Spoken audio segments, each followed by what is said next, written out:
I am Shahid Rafiq. I'm a neurologist by profession, but in the entrepreneurial field, I have a startup of my own. I am the founder, CEO, and president of a second largest neurology group in our state of Maryland in the private sector.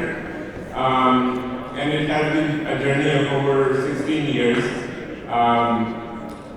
In addition to that, we started this entrepreneurship in APPNA, me and Danish, about 3 to 4 years ago. And I am the co-founder of Tajdeed, which is an angel, healthcare angel, and it's a group of now about 65 physicians that look at the investment and pitches. I also was the chair of APPNA Merit and then co-chair with Danish Turkey. I am now an advisor of Merit, as well as I am the co-chair of APPNA's first entrepreneur task force on healthcare entrepreneurship. So now I'm going to introduce very briefly our panelists so that I'll give them a chance to introduce them in a bit in more detail. First off is Dr. Danish Bhatti. He's the chair of APPNA Task Force on Healthcare Entrepreneur. He's an associate professor of University of Central Florida College of Medicine. He is advisor to the RISA committee of APPNA. He was the immediate past chair of RISA. He's co-founder with me in Tajdeed, which is a healthcare angels. Next to Danish is Andrew Meadow. He's partner and chief investment officer, Health Innovation Capital. Health Innovation Capital is a venture capital impact fund that invests in and supervises disruptive healthcare innovation that addresses the unmet medical need of pediatric patients within oncology, infectious disease, and select rare and orphan designations. With then is my friend Ali Fahad.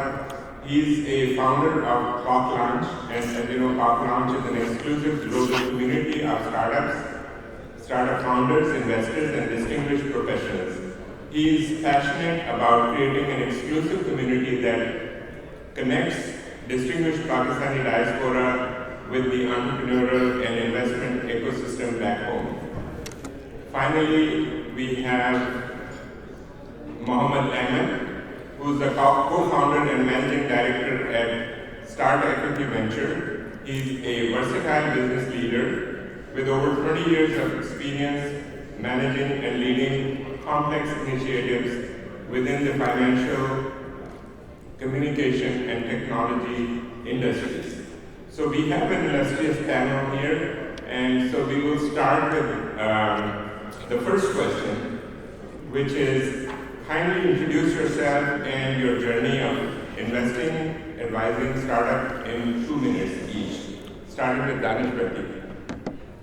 Thank you, Shahid. So I will just skip to the investing part because you heard the other parts earlier and now. So I have interest in angel investment, which is a small part of my overall saving investment. So it's not exclusively what I do.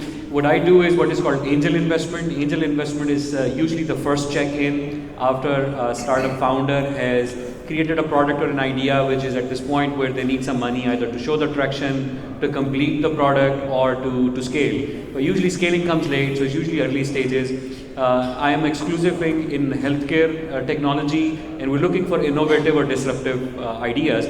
As mentioned before, it has to be something that is either 10 times better than what exists right now, faster, 10 times faster, 10 times cheaper, and is quickly scalable and can have a good outsized return. When you're investing in startups, because you're taking a lot of risk, you're also looking for something that if it works, it will give you an extremely large return, not something that you expect from a stock market. So when you invest in a stock market, you're looking for, in an index fund, it's a 8% return or something like that. 8 to 12% or 6 to 12% goes up and down. But when you're doing a startup investment, that you're really looking for 1,000% return or 10 times return, because most of the ideas will not succeed, and you cannot tell which that idea is. So you have to take risk with many ideas. I have done 7 startup investments so far since last 3 years, since we started this group of friends that we call ourselves as these, which is just friends interested in doing startup investment, and that will be a brief one. Andrew, go ahead, introduce yourself and tell us about your journey. Thank you very Or add to the introduction that I had. let's see. Sorry about that. Thank you very much for the kind introduction. When I think about the question of what led me to this journey of venture capital, most people think about the illustrious idea of starting something, being at the forefront of, an exciting idea like Amazon or like Google or something along those natures.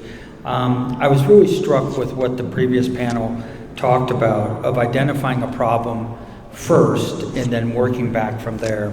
And that is, in essence, where my career in venture capital started. I did medical research at both the Cleveland Clinic and at Case Western Reserve, focusing on pediatric pulmonology. But I was at the funeral of one of my classmates. His son had just died of cystic fibrosis, and he said to me, given all the illustrious education that we've had, we need to work harder, we need to work faster, we need to fix this problem. And so I began thinking about how my career would evolve from there. Like Dinesh had said about his career, I myself find the entrepreneurial journey to be incredibly fascinating. Being an entrepreneur takes a set of, a stamina and fortitude, internal fortitude that I admire every single day. And I felt like I had an opportunity to be a good partner there. So I began in venture capital about 20 years ago. I've made 11 investments in my career. I've made 10 exits. Some of those investments you may have heard of. Moderna is one, C4 Therapeutics, Solid Biosciences, focusing on Duchenne muscular dystrophy. We look at the issue of pediatrics and maternal fetal medicine in a very broad sense, because we don't believe that there's only one pill to take to treat cancer. There's not one therapy to take to deal with glioblastoma, for example. And so we look at things from diagnostics to ongoing supportive care. And that broad vision, I think, is something that entrepreneurs need to take as they think about not just what they want to do as a startup, but as an investor, how can you diversify your portfolio? Because there are going to be days when therapeutics are doing really well and medical devices are doing very poorly, or in the world we live in today, medical devices are doing really well and therapeutics are not doing great. So hopefully that's a brief overview. Thank you, Andrew. Ali, you're next. I know you are so passionate, and what you're doing is great, connecting everybody together on your platform. Tell us about that. Yeah. And yourself as well. Yeah, so my background is engineering. I was R&D engineer, product manager for companies like Amazon and startups that I worked in Bay Area. And 4 years back, started Park Launch with few friends from GIK that I went to school with as a WhatsApp group to see how we can help startups in Pakistan. I was already an LP in one of the funds in Pakistan. I had done some investments in Pakistan as an angel investor. We started with 7 people from GIK, the same batch. It opened to other batches within GIK, then to other schools, then to non-Pakistanis. We have 54 WhatsApp groups. We're on 8 different media platforms. So we have around 350,000 emails now. We have helped over 90 startups raise over $90 million. Just in the last 2 months, we have helped 7 investments made. There are like 3 startups today here who have raised money through Park Launch. So we focus a lot on the impact. We also do conferences and webinars to promote Pakistani startups. So we have done 450 plus events. in the last 4 years. So we are very prolific. Every week we're doing 2 events somewhere globally. We are very strong with the diaspora, but again, we are open to non-Pakistanis as well. We're also in the policy side. So I've been fortunate enough to work on the semiconductor policy with Dr. Naveed Sherwani. I was a program manager for that. We developed Pakistan's first semiconductor policy. I worked with US State Department. We have run Women Accelerator program in Pakistan. But the amazing thing is a lot of these things that we did, we had 0% on the payroll. So most of this work, like, with 1 or 2 volunteers that worked on. Earlier this year, we raised close to $1 million to scale up. And it was basically our investors pushed it, that you have reached a point where to take it to the next level, it might make sense to have a team behind it. So we've raised $1 million from investors like Imran Ali Khan from Zameen, Unicorn Pakistani founder, Uzair Garitek, the largest tech exec in Pakistan, Atif Awan from Indus Valley Capital, Yusuf Khan, who's on the board of Zoom, Danish Lakhani from the Laxon. So we brought in the people who are champions of the Pakistani startups. Our vision statement for Pak Launch, I should have mentioned, is to help build Pakistani tech ecosystem into the top 10 tech ecosystems in the world by 2030. So everything we do has to go back to it. So yeah, that's something about Pak Launch. Thank you, Eddie. That's really inspiring.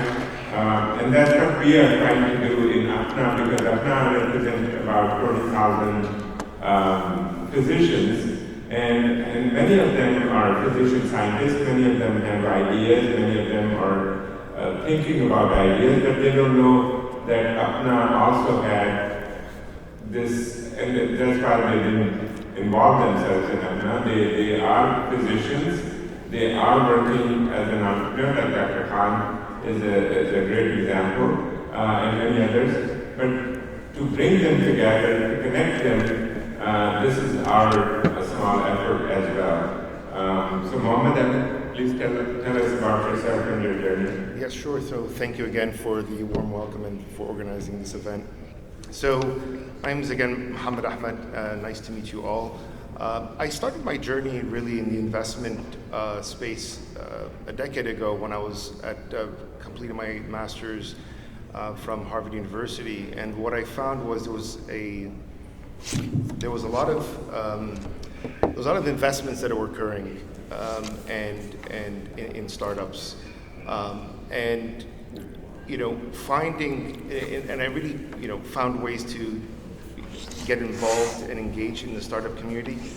What I found over the time was there was a lack of representation or from the underrepresented groups, whether it's us from the Middle East or from the Far East, Pakistan and whatnot, and there wasn't really a presence of the Muslim community. 5 years ago, my partner and I started to really dive deep into angel investing, and as some of the previous panels mentioned, looking for those opportunities that will 10x, and I think looking for significant and impactful problems to solve was a key thing that we were in search of, and founders that have conviction around solving those problems. When we started to look at the potential to invest in funds, we found that there weren't any funds out there that had the diversity and the focus on the Muslim community. And as you all know, over the last 6-7 months, we've witnessed a lot of challenges, right? Because of what we've seen in the Middle East, we've witnessed significant influence when it comes to where VC funds invest their money and their capital. And I don't know if you've heard, but over 800 VCs have signed a petition that to stand together to not make any investments, right, in anyone that sympathized with the events that are occurring. So our presence isn't to be found in this space, and I think it's key that you search for those who are either funds or syndicate managers that are emerging that need your support. And those 3 key things to the success of these founders and these startups are having the resources from capital, having the network and having the expertise. And I think if we look at even at an event like APPNA, the potential that we have, right, when we bring our resources, our expertise and capital together and networks, is really, the potential is high, right? And we improve the success rate of our investments significantly when we pull together our resources. So this is what really launched or piqued and triggered our interest in educating. So we started educating our investors and our member groups. This is like 4 years ago, and it started there, just educating our communities on what startup investing is, how to identify the successes and how to identify those problems that are worth investing. That is important when you look at where you invest your money and who you invest in, having those frameworks, having those partners and the subject matter experts to go to ensure that your investments are sound and are beneficial, right, in return for our community and also as for the founders that are launching those startups. Great. Thank you. So now after this introduction of the panel and their journey, the question is, what are the pros and cons of investing in early stage healthcare startup, series or C+? Danish? So the reason I got interested in startup investing is I would say twofold. One, there is of course an appeal of opportunity to make good capital return. As you know, any savings we have, we try to look for how can we make it inflation proof.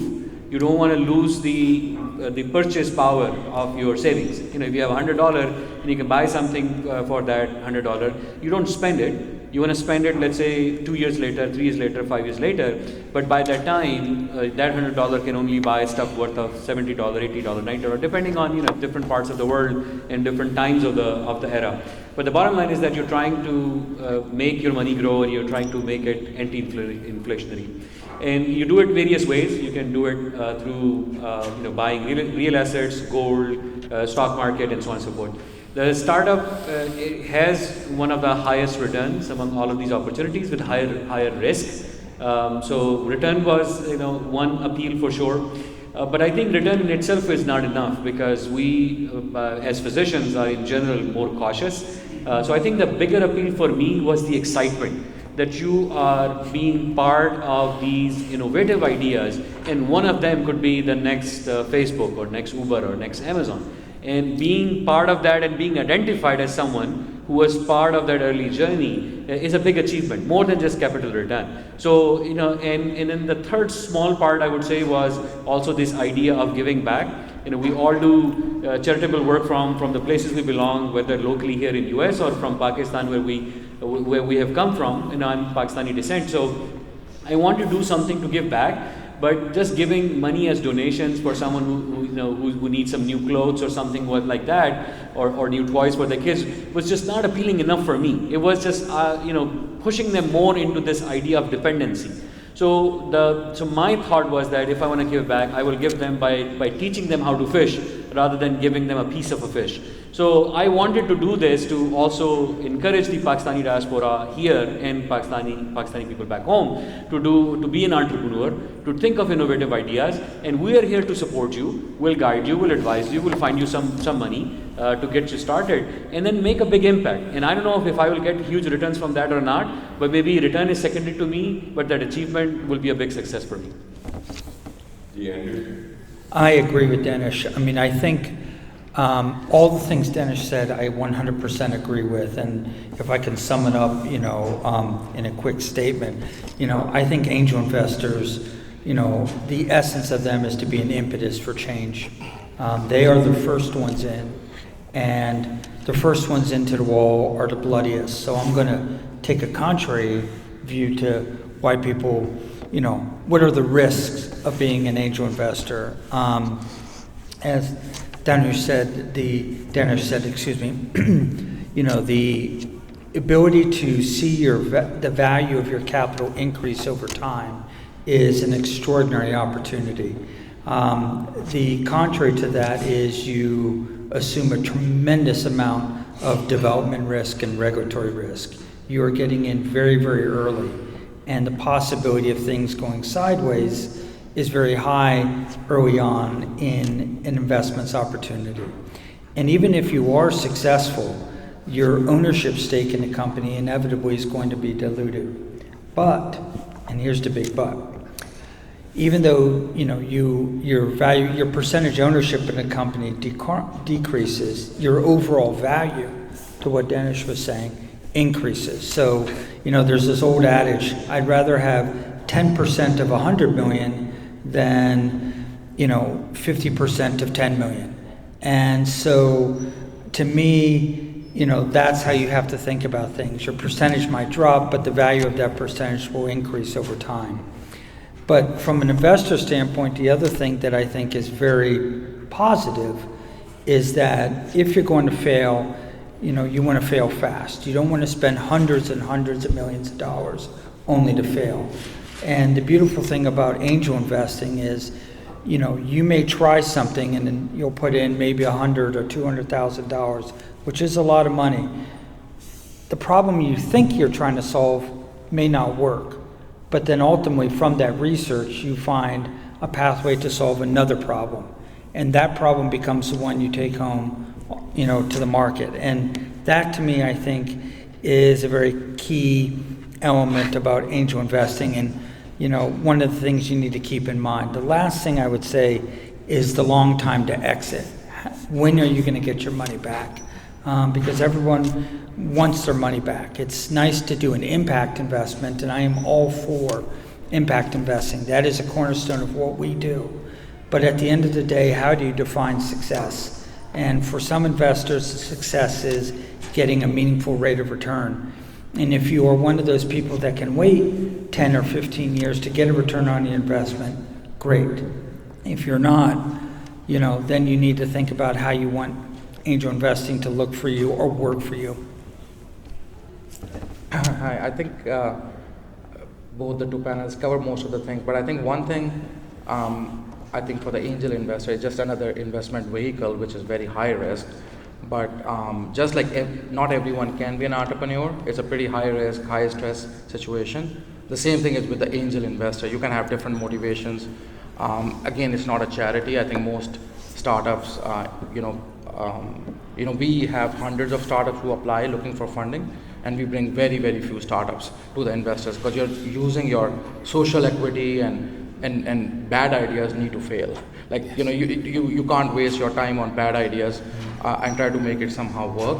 I think for an angel investor, if you're investing, I think knowing yourself better is very important. I have had friends who invested with airlift. When it went down, they panicked, because that was their first time investing and they had never seen this kind of failure where it becomes zero.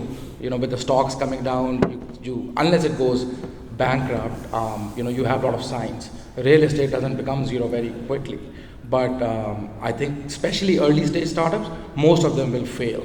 So it's not like, like Misbah, like Tuk. It's basically like you're playing like Afridi basically. If you hit one, you might get 100x return or it might become zero.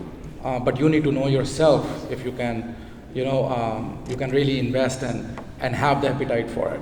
So I don't think everyone can and should be an angel investor. I think, everyone has different financial state. Don't fall into the FOMO. I've had friends. We have created a lot of syndicates within Park Launch. K3 Diversity, started investing in Pakistan after Park Launch. They have done 15 investments.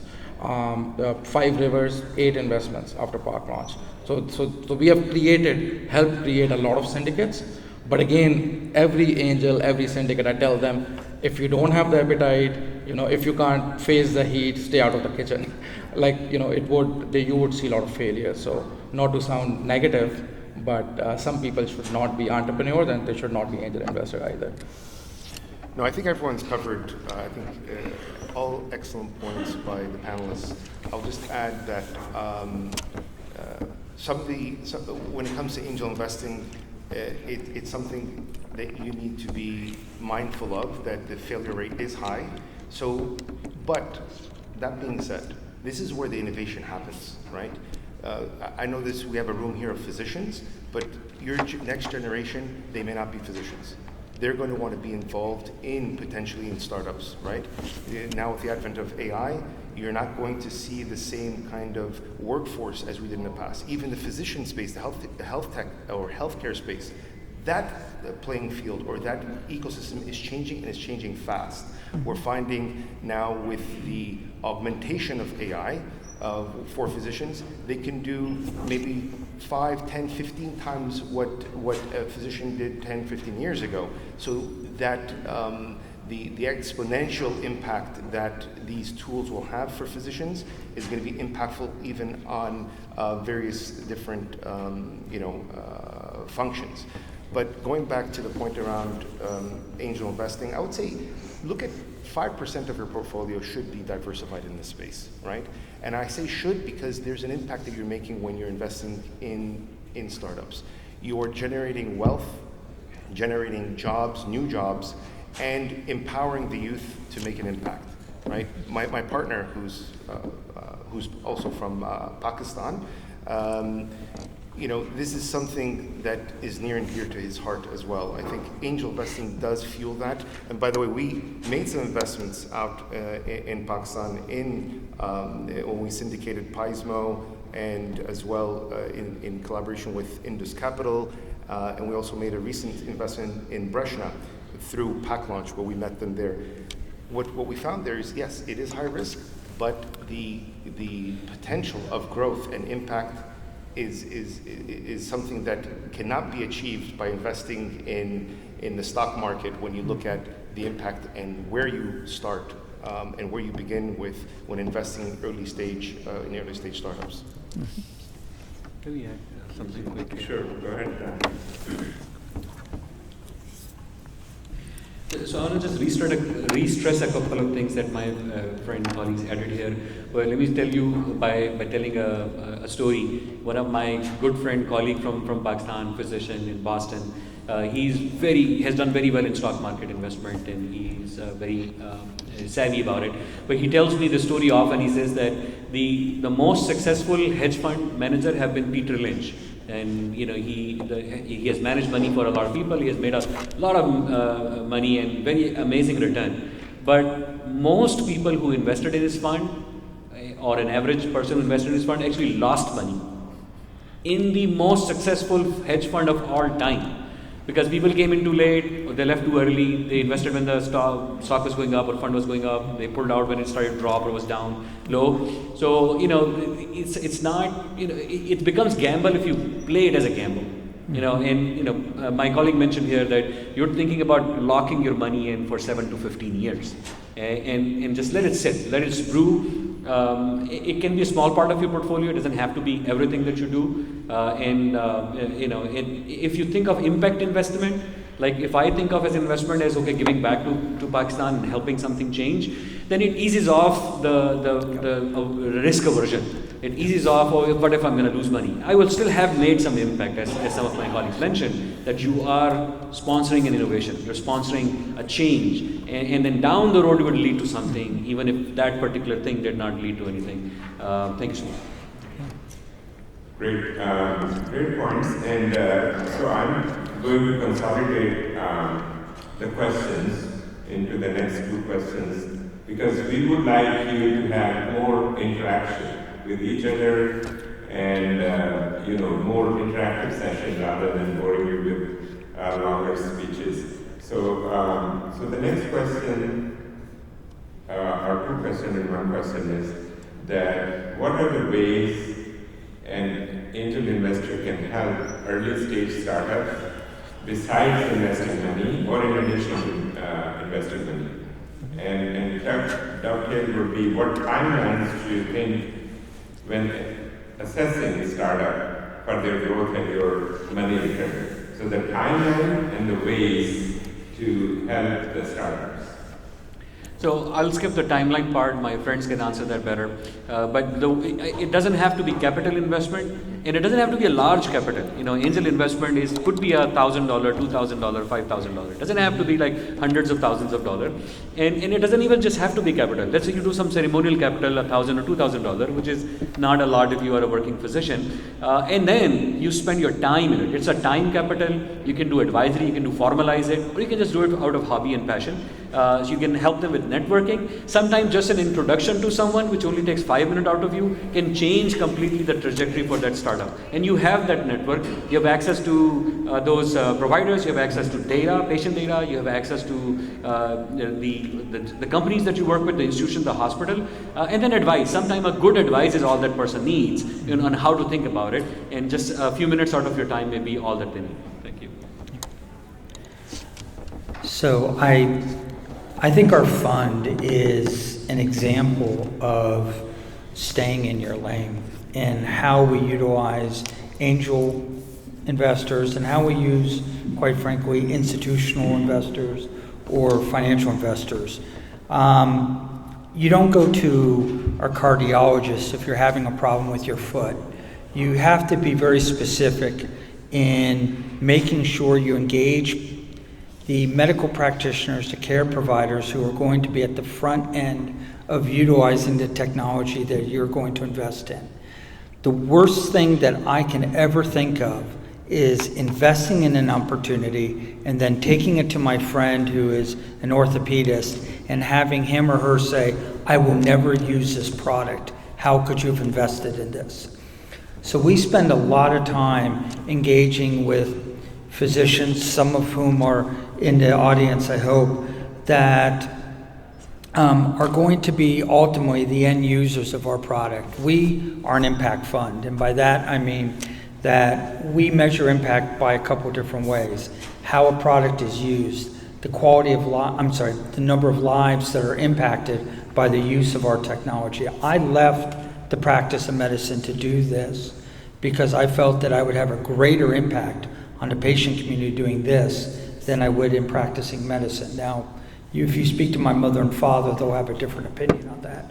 But the long and short of it is that, when we think about how we engage the angel community, it's got to be making sure you're speaking with people who, quite frankly, are smarter than you, or smarter than me in this case, about how to address a problem, and then how, in addressing that problem, we can make an impact on the lives of a patient and hopefully a community.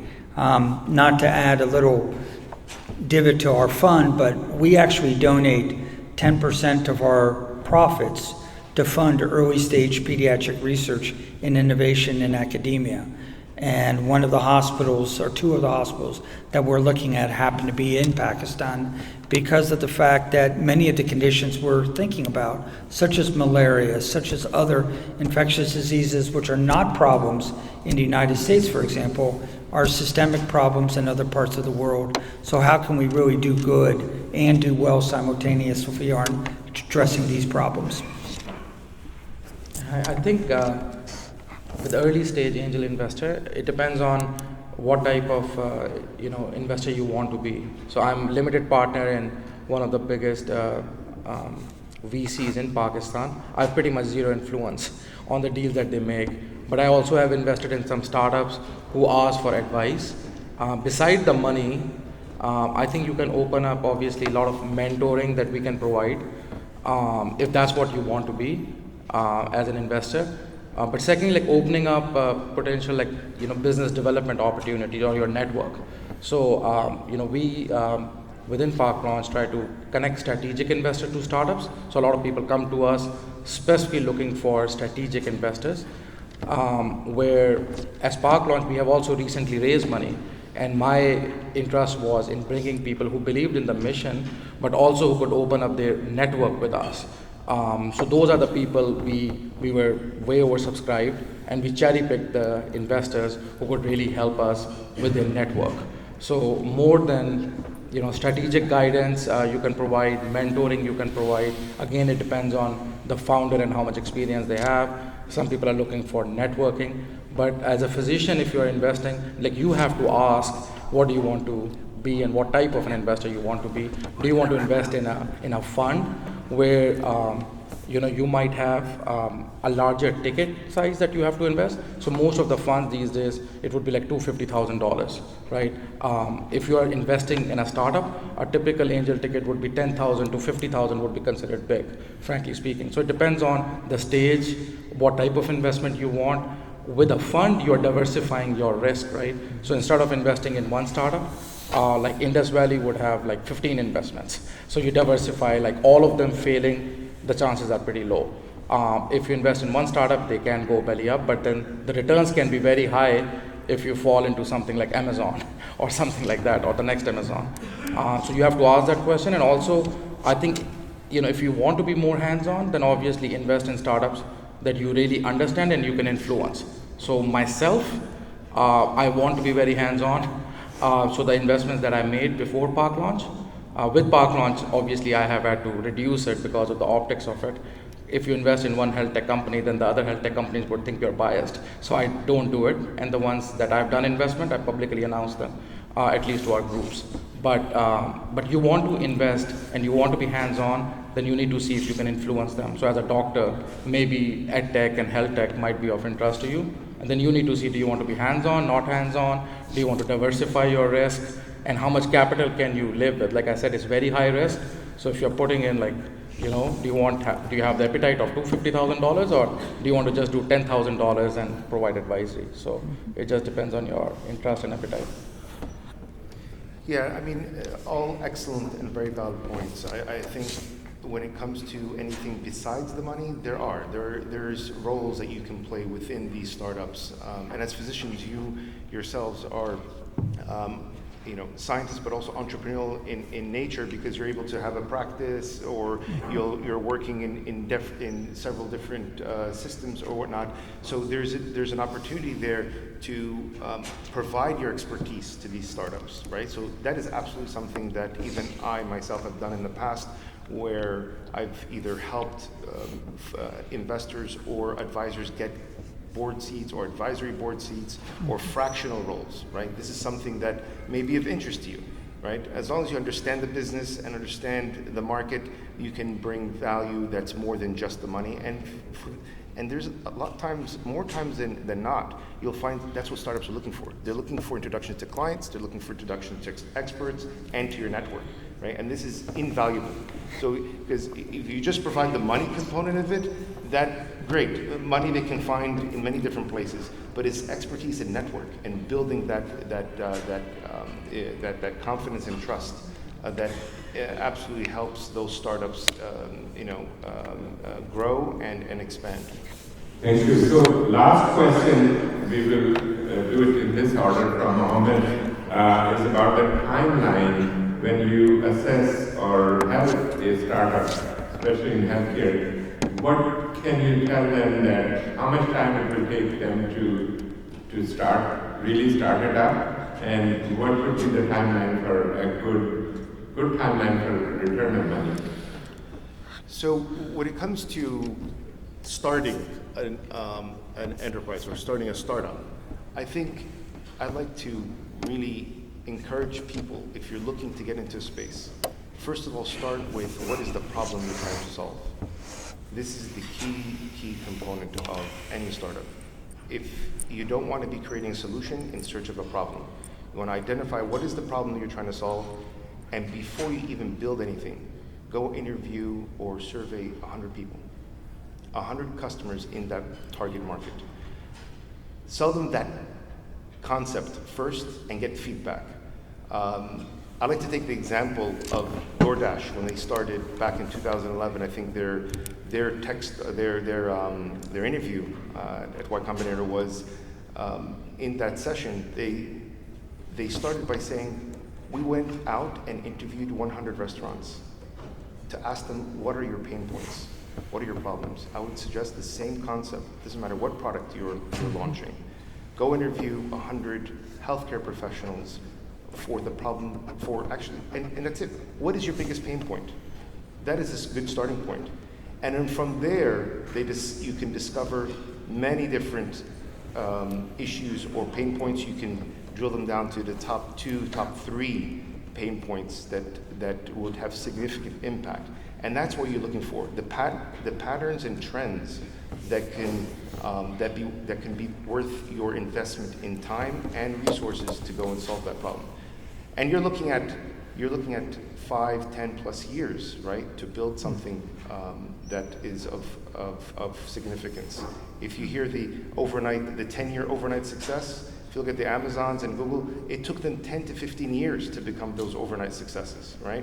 So the horizon is long. So you have to have passion, and you have to have conviction, and you have to have that will to execute. So hopefully that helps. Any about the timeline?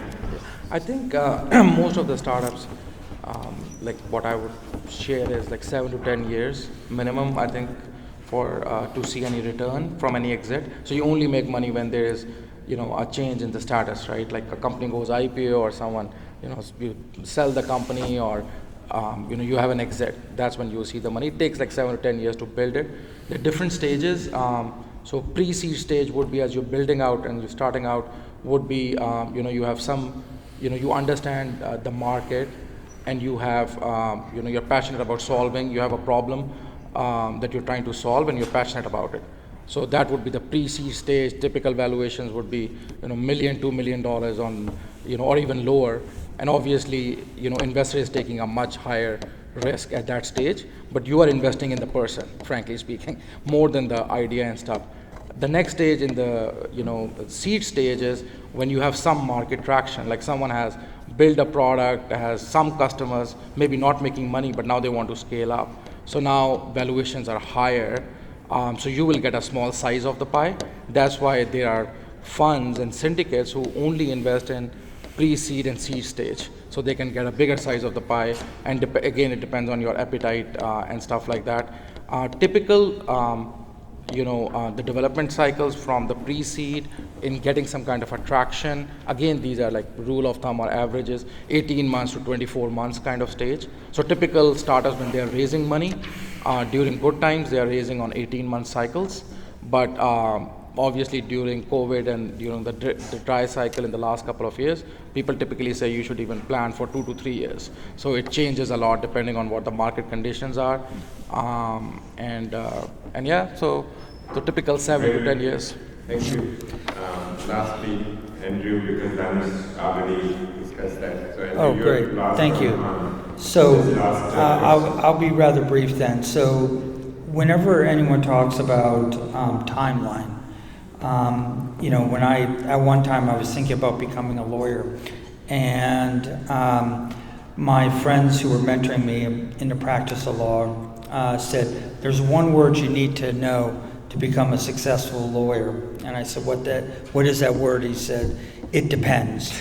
And that is very true. Everything depends on the nature of the investment, the nature of the sector, the nature of the industry. And so I could sit here and tell you that a medtech opportunity could take 5 to 7 years in general, but it depends. A therapeutic could take 10 to 15 years to achieve an exit. But then again, it depends on the nature of the product, the regulatory environment, and other factors. So it depends whether that's the right number. So I'm going to kind of go off script here and say something to you personally rather than me as an investor. I think timeline depends on you, how you define success, what is important to you.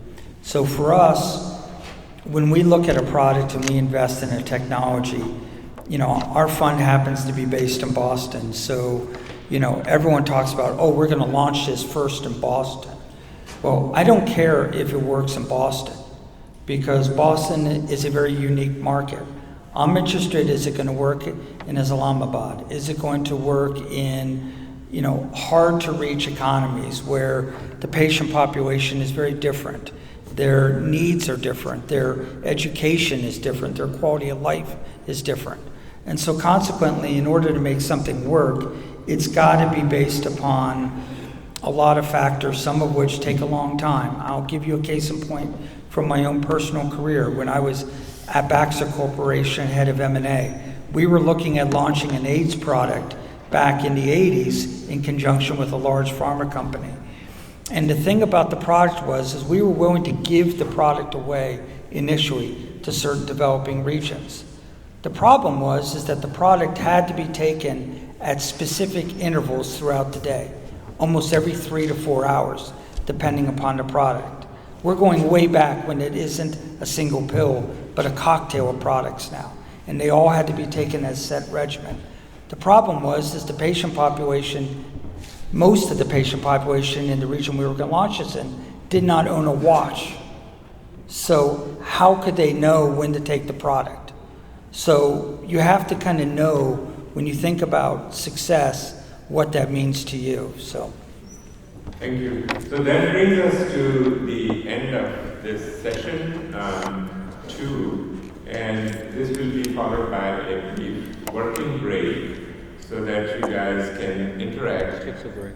We can, Danish is saying we can skip the working break and go to directly to session 3. That is the APPNA pitch to process. Thank you very much. It was a pleasure. The panelists. Pleasure. Thank you so much. Pleasure. Did you get your MBA at Harvard? All right, so again, for those who are joining us later, there are QR codes for all of the panelists and speakers. You can scan them, it will take you to the landing page, you can network with them, reach out to them. Now that you know them, you've heard from them, you're introduced to them, and make those connections. As I mentioned earlier, we had these 2 panel discussions just to set the stage for the main part of the event, the meat of the event, which was listening to startups. You know, we've been hypothetically talking about this mythological entity called startup, but I will introduce you to some of the startups with some very innovative ideas to see what a startup actually looks like. We will have 2 sessions for that. The first session will be quick, fast-paced pitch. They will give you a pitch just like they give to any other angel or any other investor on what they are, what they're solving, and think that you're being asked to invest money in that. Probably because you are, but you know that really will get you thinking critically about the idea. Is it something that I can be sold on? If I had $5,000 in my pocket, would I be willing to give it to them for an equity into this idea, into this problem? And then later we'll have some more late-stage companies talk about where they're at, how they've reached to that point, and all of these companies are still looking for money, so you have the opportunity to invest in them. But before I switch over to this pitch to prosper part of the session, I would like to welcome and invite the main force behind this idea, who really pushed me and urged me to get started with this and bring this together within APPNA, which is the president of APPNA, Dr. Asif. I have previously introduced you to our president, and fortunately he has been able to come and join us for this event. So I'd like to welcome on stage the host of the symposium, the host of the event itself, Dr. Asif, who is the president of APPNA 2024. As I introduced earlier, he's a guest endocrinologist in Orlando, Florida, my hometown, a Dow graduate, and is really innovative thinker who wanted me to put this program together. So President Asif, please welcome on stage for your quick comments.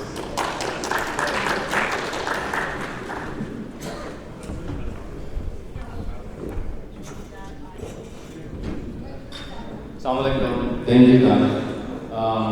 He said the few words, I'll be quick. This has been a dream of mine, and I really thank Danish for implementing it, making it a success, making it happen.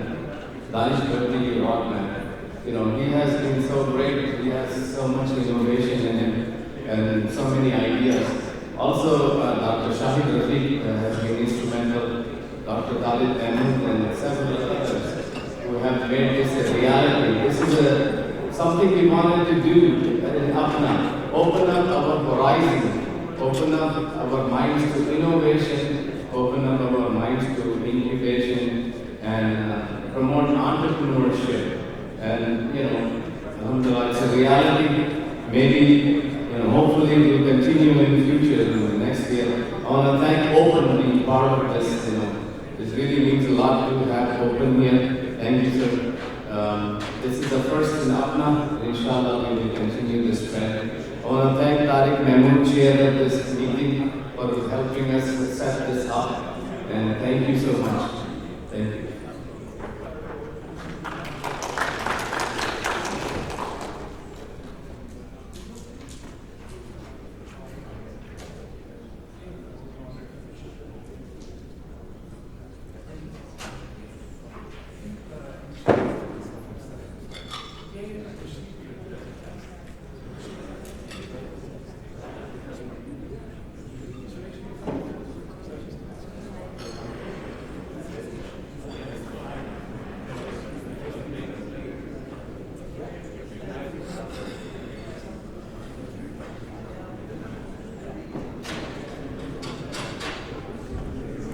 All right, we'll move over to the pitches and start inviting some of our startups.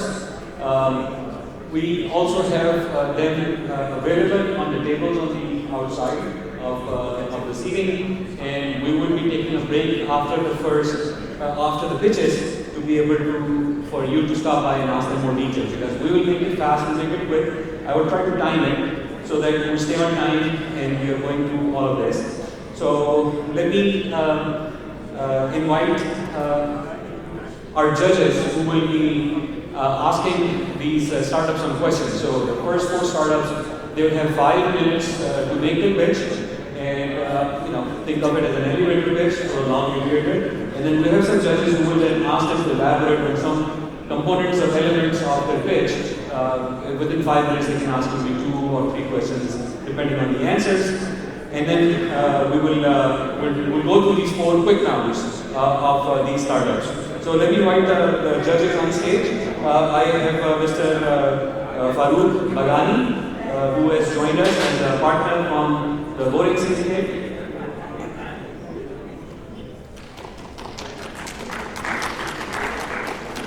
I have Dr. Umar Kokar, who is a partner in Illinois Gastro Health. I have Mr. Harun Hashmi, healthcare attorney from Clarkdale. And then our last judge has apologized because he has an early flight to catch. So I will excuse him because he is running short on time. That would have been Mr. Hey, how are you? Nice to meet you. I will invite the startups one by one and put on their presentation. They will have 5 minutes to pitch, and then we'll have 5 minutes for questions.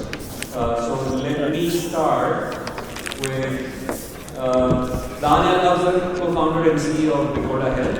So let me pull up your presentation. See the sharpness. There we go.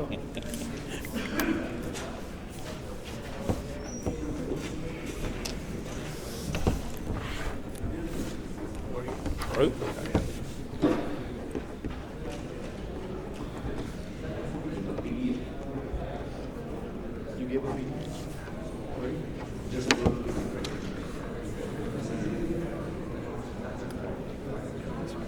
Yeah, it's helpful.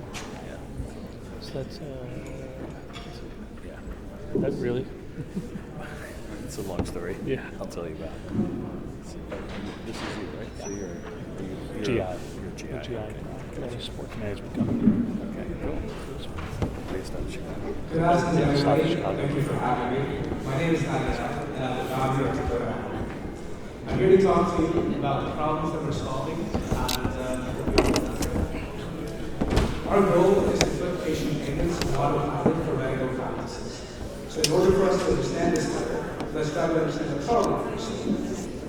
There are 2 sides to this problem. There's the patient side and the provider side. From a patient's perspective, they're expecting health insurance to make the payment, or they don't understand the bill, and that's what they don't make the payment. A lot of other times, of course, they don't have the money to pay, so they don't pay. For practices, insurance reimbursements are declining and deductibles are rising. As a result of this, they are more and more reliant on patient revenues as their total top-line revenue. It costs 4 times as much to collect from patients than it does for insurance because of such a broken process that exists today. So this is what we're trying to fix. We'll start with an impact story of one of our customers, which is a urgent care chain in Alabama. We help them improve their patient collections rate by 300%, getting them a lot more revenue, hundreds of thousands of dollars, as well as saving them hundreds of hours and money in this entire process. Before implementing us, they used You wait till the to next one. print, mail this out manually, and You wait till the had no next one. idea exactly how much It's like we're they walking out on collected, him. when and how. So with us, they've been able to get this clarity and get a lot farther ahead. So how do we do this? If you are a medical practice and you want to access a payment for the patient, then if the patient calls to pay, you can use our virtual terminal to do so. If they're available in person, then we have our terminals for such a thing. We also make payment links and online bill pay available to give them online options to get this going. Of course, we support all sorts of payment methods, including credit cards, debit cards, and HSA and FSA cards to support this. This one's important, and a lot of our customers enjoy this, is where we give them the ability to pass the processing fees to the customer, which means they save 3 to 4% in processing What's the fees. pathway to we get. profitability? We, of course, also support more workers. Now, a lot of practices in the US do not save a card on file, and this is that one cheat code to actually improve your collection significantly. If you're at this hotel, you put down your card, and they are going to charge you if you mess up your room. But no such concept exists within healthcare.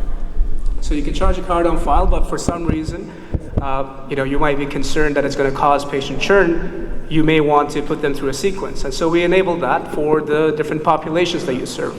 If you're serving an older population, you can send them paper mail through our thing.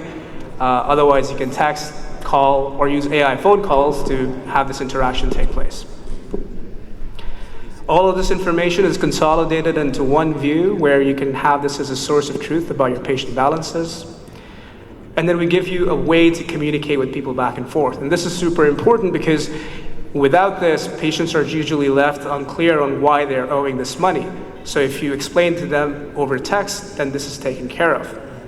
This has reduced inbound call volume at our customers' locations by about 80%. So that's been a pretty important impact from our perspective. Of course, calling is also available, and we're going to use AI to understand these conversations better, so we can automate these conversations away completely for your practice. If you're a direct care practice, you can manage your subscriptions. We also give you the ability to, understand exactly how much is sitting in which bucket of balances for your given practice. And you can use that for actionable insights like, hey, I want to put this through a different sequence and whatnot. Of course, integrations are available because we want to minimize the work. So we have our own APIs, and we will work with the PM systems that you make available. Going live is simple, which is usually pretty challenging in healthcare. This is 3 simple steps. You plan and approve the implementation, and we'll get it going. We're trusted by many companies, ranging from urgent care centers to specialty surgery centers, as well as hospital-based labs. And we also partner with a lot of EHRs, medical service organizations, and billing companies. We're also backed by some of the leading investors in the world, including Y Combinator, which are the investors behind OpenAI, DoorDash, Instacart, and so on. Why us? I come from a background of financial services, having worked at fintechs like Revolut and Jeeves, where we develop payment workflows for global companies. And I want to bring this experience that I've built over to healthcare because I come from a family of doctors, and this is the only way I need to serve this back. My co-founders are James and Kevin, and they've worked on drug discovery AI and radiology AI work for this. And we're excited to work with anybody that is interested to bring this to market. Thank you. First question, Daniel. Thank you. Good presentation. Thank you. What's the revenue model? Where's my money coming from? Perfect. So we make transaction revenue from processing these transactions that we get. If you think about the revenue model of Square, what they're doing is they're putting their terminals in place, and every time a transaction goes through, they take about 3% of the total amount. So we've partnered with payment processors where, of course, as the volume we process goes up, we make more and more money. And the spread that we have allows us to earn about 1% for every transaction that goes through it. On top of that, depending on the age of the balances that we're collecting on, we have a tiered pricing model that goes and takes a percentage of every amount that we collect, going up to 10% for the oldest balances that you have available. This, in comparison to collections agencies that charge 50%, is like a lot cheaper, but since we can do it for a lot cheaper, we make it available for a lot cheaper.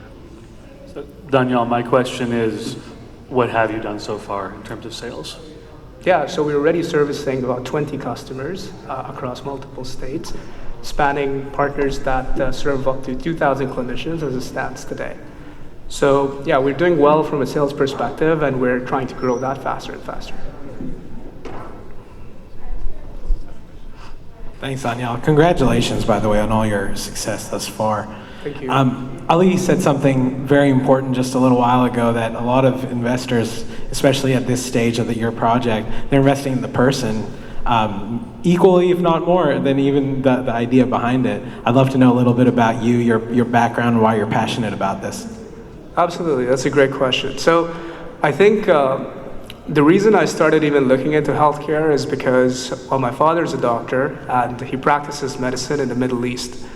There's a point in time where he wasn't getting paid by his employer, and that was because of RCM issues. The money stuck with the employer or the insurer, and once he gets paid, he will get paid.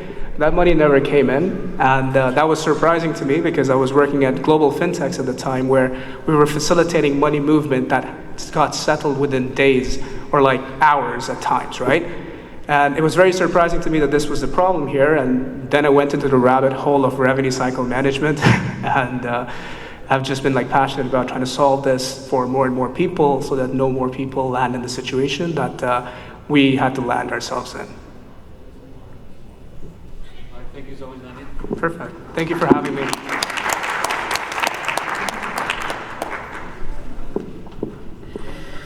All right, so let me move on to our next startup.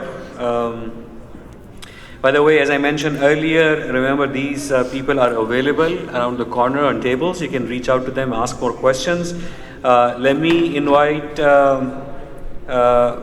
Mr. Awais Syed from Science Laboratory.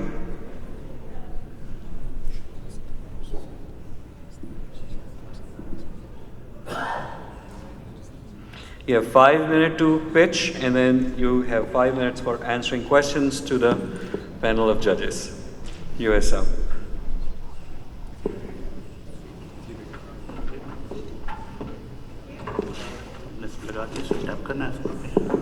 अभी से भी कर सकते हैं।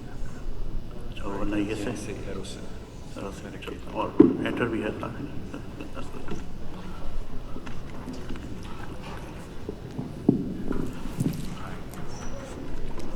Good afternoon and Assalamu alaikum. My name is Awais Syed. I'm the CEO and the founder of Science Pharmaceutical Research and Development Lab certified by the FDA. With my 30 years of experience as a pharmaceutical scientist, a pharmacist, and also an engineer, it's a combination, I have dedicated my career for the improvement of the healthcare outcomes.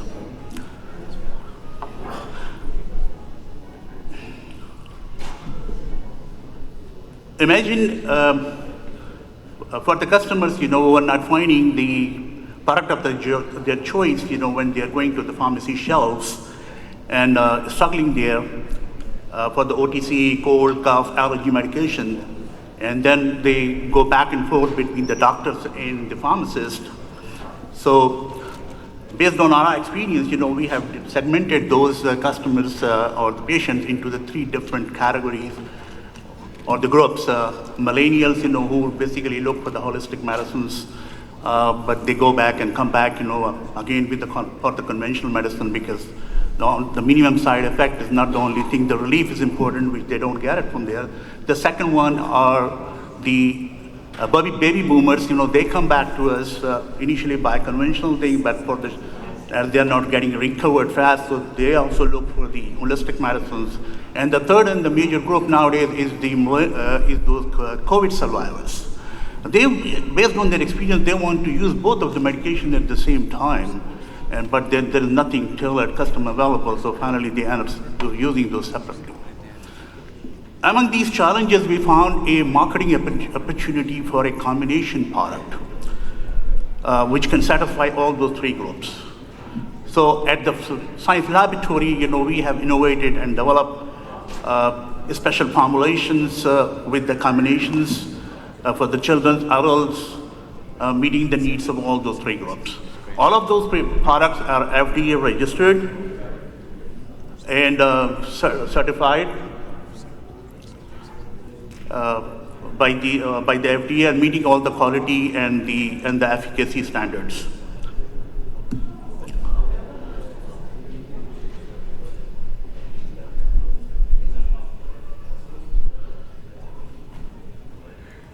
These are some of the herbal medicines which we're using in it, and the current products have all those categories. Again, from the competitive advantage point of view, the why we are, what Herbiomed is an investment opportunity. We have a portfolio of 6 international approved patents, which gives us the exclusivity in USA, Canada, Australia for our products, for the cough, cold, and those medications. Nobody can compete with that combination which we have. And besides that, we have our testing lab, which saves or supports the quality assurance. Another thing is our price competitiveness with the others, with the other manufacturers like that. There's a big company, Mucinex, Robitussin, Tuco. In our first launch from 2018 to 2020, we established the sales in almost 900 stores in the tri-state area. We sold around 15,500 units.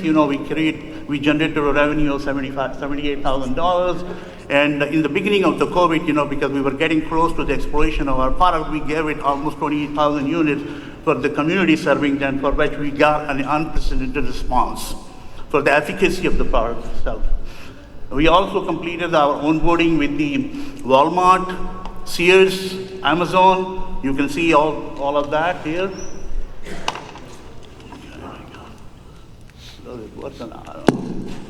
Okay, it's on the other side here because I couldn't point it here. But anyhow, so what's our market share and opportunity? This is OTC market, which is a big market. Okay, and we basically operate in a $32 billion OTC global market, and out of that, $11.7 billion in the OTC of the cold and cough medication, only in the United States, with the 4.83% growth rate. We were a market because we have the patents in this area initially here. So today we are asking $4.7 million to support the manufacturing, marketing, and the sales of this product nationwide now. Okay. And based on our financial modeling, we demonstrate that we will be able to break even within 3 years. Then there will be sustainable and the substantial profitability profile going in. Within 7 years, we'll reach $14.7 million. This is our ask in the financial model. Finally, I say thank you, but I have to say something else once before. This investing opportunity is also a nation-serving opportunity. There is no FDA registered or established manufacturing establishment in Pakistan so far, as compared to India and China. Once this production will start happening in Pakistan, I can assure you to the nation that we will be able to compete with India. We'll create the billions of dollars of the revenues compared to India. So this is not a small proposition. So if you guys will take it serious, this is also a nation-serving opportunity. Thank you very much for this considering the topic. Thank you. That's very interesting to learn. I had one question. Have you thought about mass distribution and the strategy for distribution of your products throughout the country? Yes, we do. That's what we are asking. That's what we are asking the investment for, because we initially did from 2018 to 2020 was almost 50,000 bottles first launch. where we proved our model and the marketing acceptability, which we proved it, and people loved it. But only the thing, we did start our marketing strategy after putting the product out in the market, and any pharmaceutical has, especially solutions, liquid 2.5 years stability.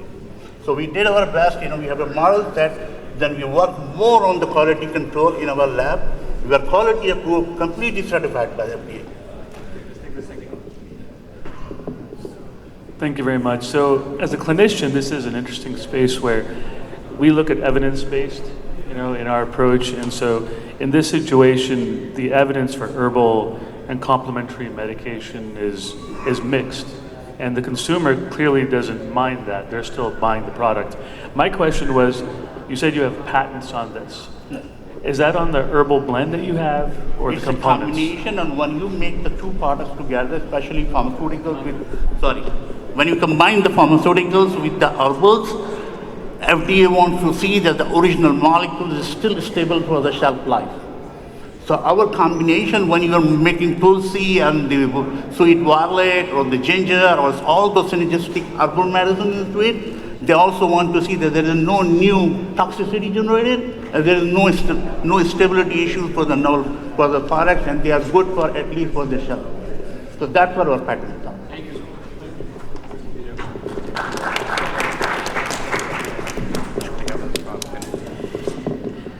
All right, so that was our second pitch, unique blend of pharmaceutical and nutraceuticals in a large market. Already have some proof of concept traction. Let me invite next Wajid Hassan, founder of Solace Point.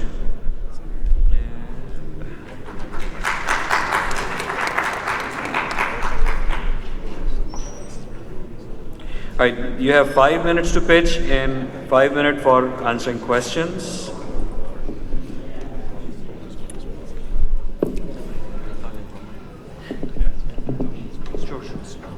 Okay. Hi, everyone. So, my name is Dr. Aman Tawheed. I'm also a Dow graduate, like Dr. Bhatti. So we have a joint venture. This is my husband. I am the medical side of the idea, and he is the IT person. So I would like to ask everyone in this room, if I can get everyone's attention, do you know or do you have a personal contact with a person with intellectual and developmental disability, like autism, Down syndrome, any kind of brain developmental issue? So look, it's like a lot of people. So if we look at the statistics, it's 7.38 million people in America who have IDD. Our idea is to empower the families. The only program we have right now is the WHO offers these training for families of people who have autism from ages 2 to 9. It's just a skill, how to take care of these individuals. It's a skill training program, but there is no health issue discussed ever. No medical training of any family or the caregiver of these individuals. So we have like a variety of IDDs. There's Down syndrome, Fragile X syndrome, Rett syndrome, fetal alcohol syndrome. If I start, I can go on and on till the evening. So it's not just a problem for kids with autism. It's broader than that. What happens to these individuals when they grow up? So I met my very close friend, a neurologist. No offense to any neurologist, I love you all, I'm a doctor myself. However, being a board certified neurologist, I was attending a conference in New Orleans, and she asked me, what brought you here? I said, I'm attending a conference for people with intellectual and developmental disability. She said, okay, so kids? I said, no, these are adults. After 21. She said, oh, do they exist?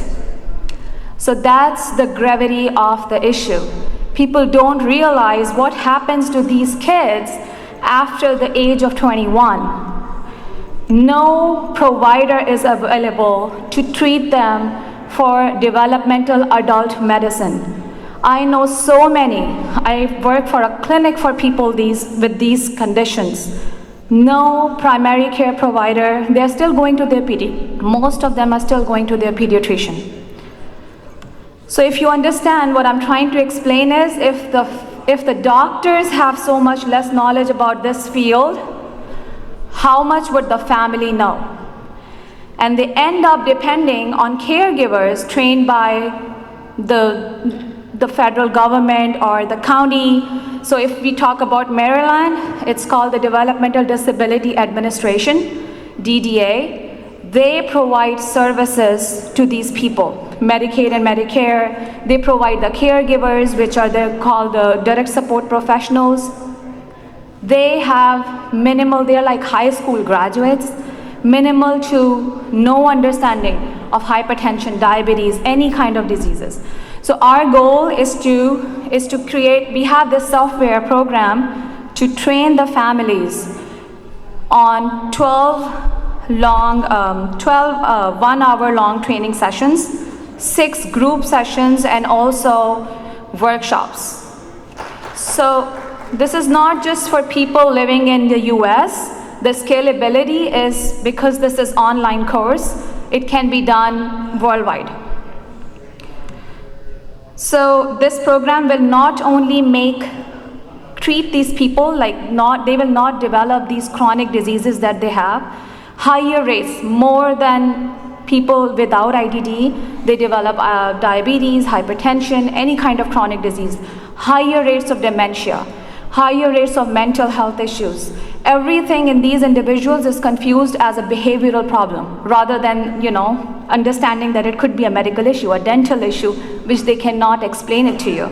So we wanna empower the families after training them, and then less dependency on caregivers.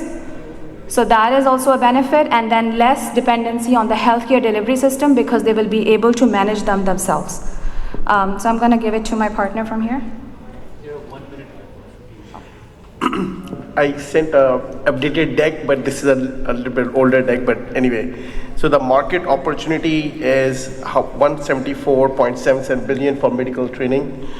Early and disabled services industry is growing at 0.6% per year, and families spend $335 billion worth of caregiving annually for their loved ones.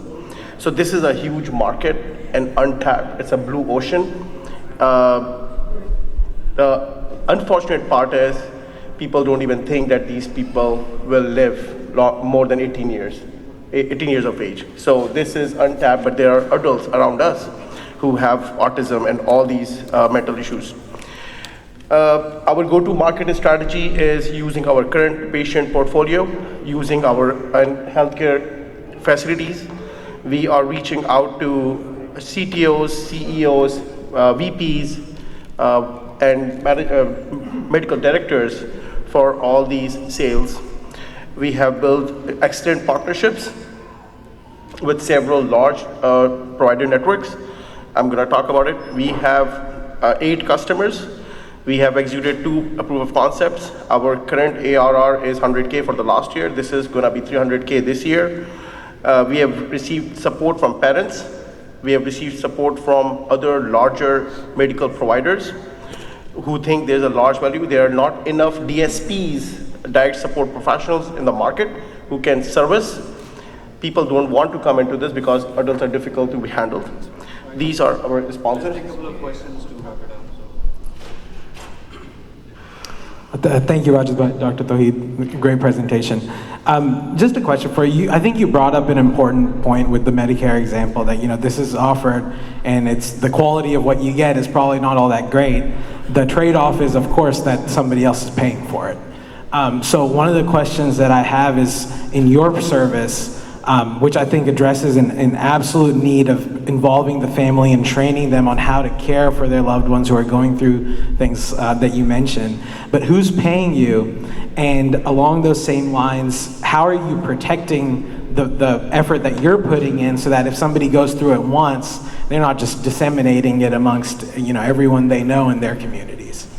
So every state except Florida has associations.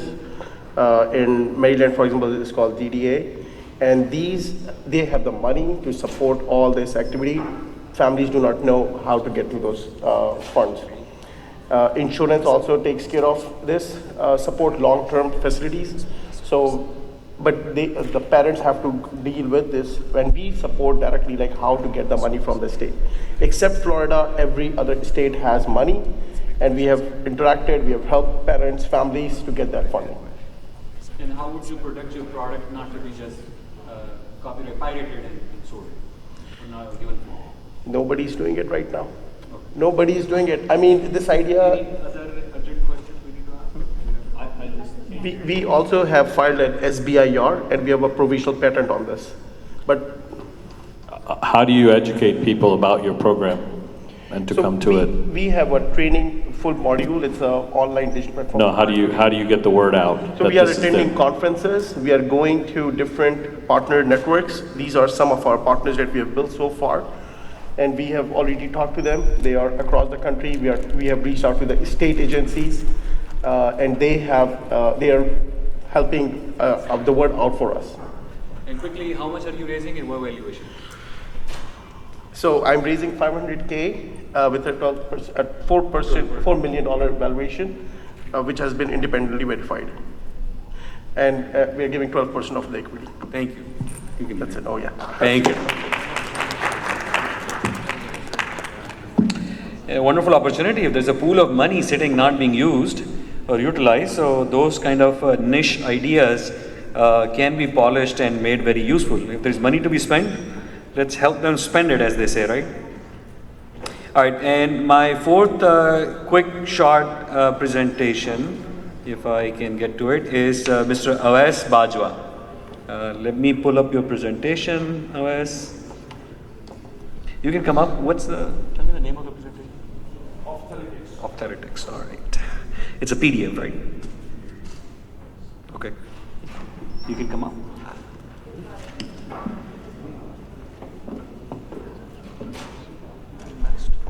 So because it's PDF, you have to scroll up and down. No. Yeah. Okay. Perfect. You have 5 minutes to present. 5 minutes to present.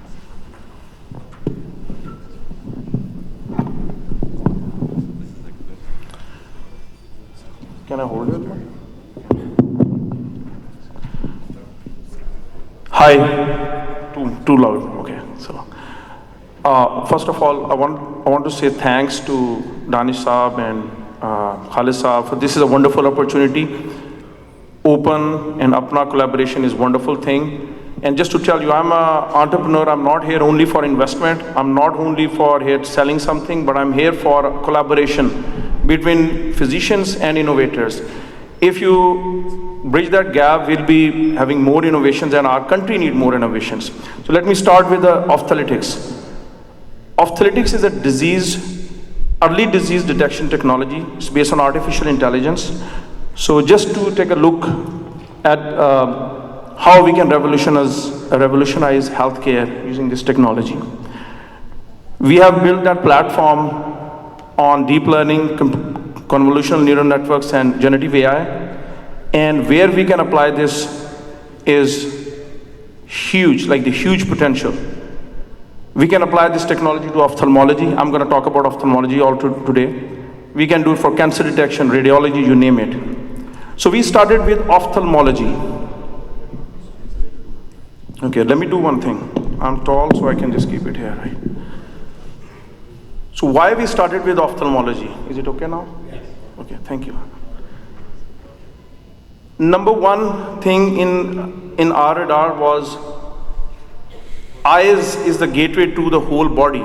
So we can see if we leverage eyes we build a technology for eyes, it can. The second thing is, in America, diabetic retinopathy is a public health problem. It's unsolved problem as of today.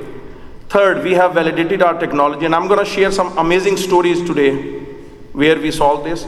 And number four, I have actually this device in my hand. This is our partner that is one of the largest camera manufacturers in America, in the world actually, in Europe also. So they evaluated 22 technologies and they selected our company as their go-to market. Let's talk about problem a little bit. 37 million Americans live with diabetes. 96 million are pre-diabetes. In America, there are only 3,000 competent retina specialists for this early detection of these diseases or whatever they want to do. Unfortunately, every year, because of the lack of eye exams in primary care, internal medicine, all over 2 million people have a partial vision loss, with 65,000 people going completely blind in America, the richest country in the world. Unfortunately, 95% of this disease was preventable by early detection. This is our solution. We have built an artificial intelligence-based technology to detect diabetic retinopathy within 10 seconds. And I'm here for quick demos. Anyone want to do that today? Okay. So, beauty of this technology is that it can collaborate, it can integrate with around 22 camera companies we have partnerships with.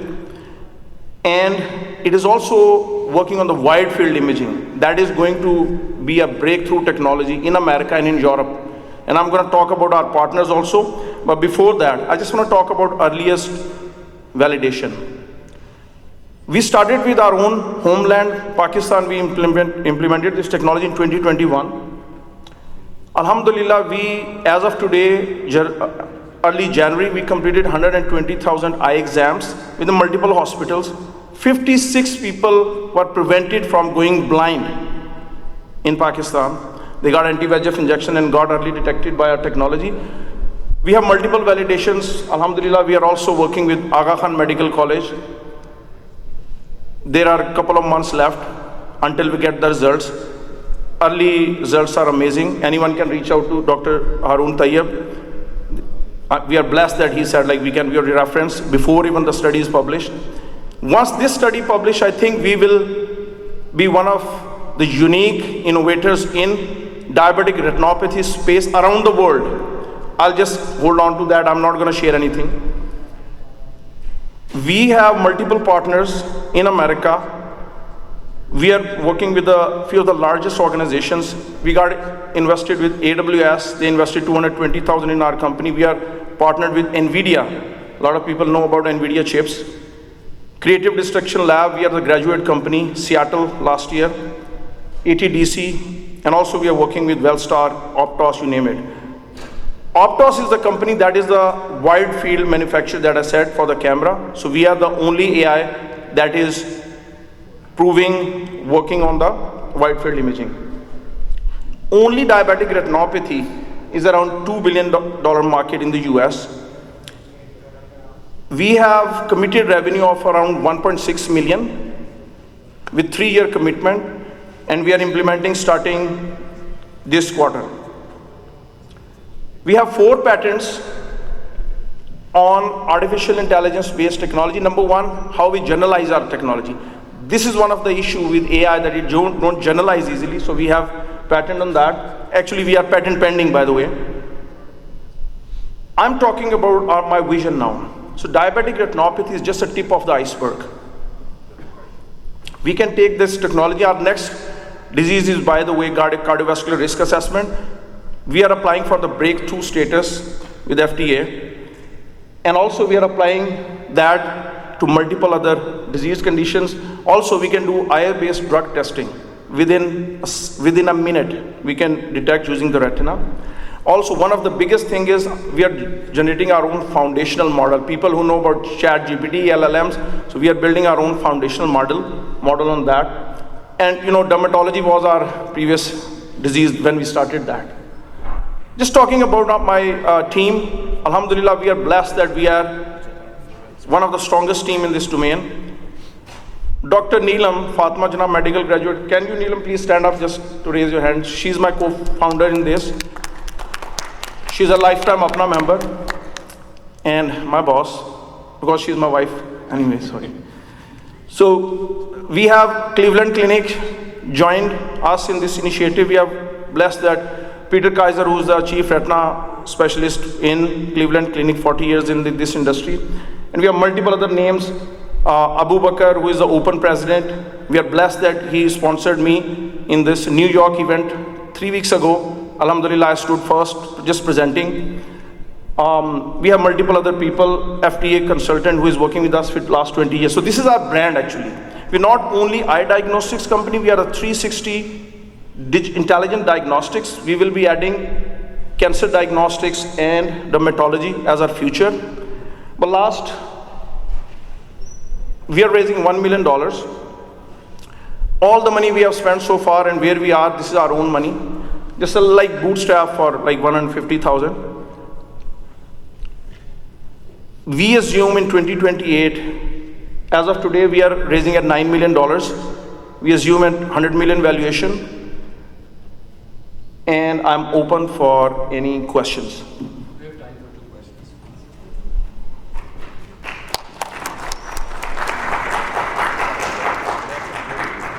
Thank you for the presentation. It was fantastic.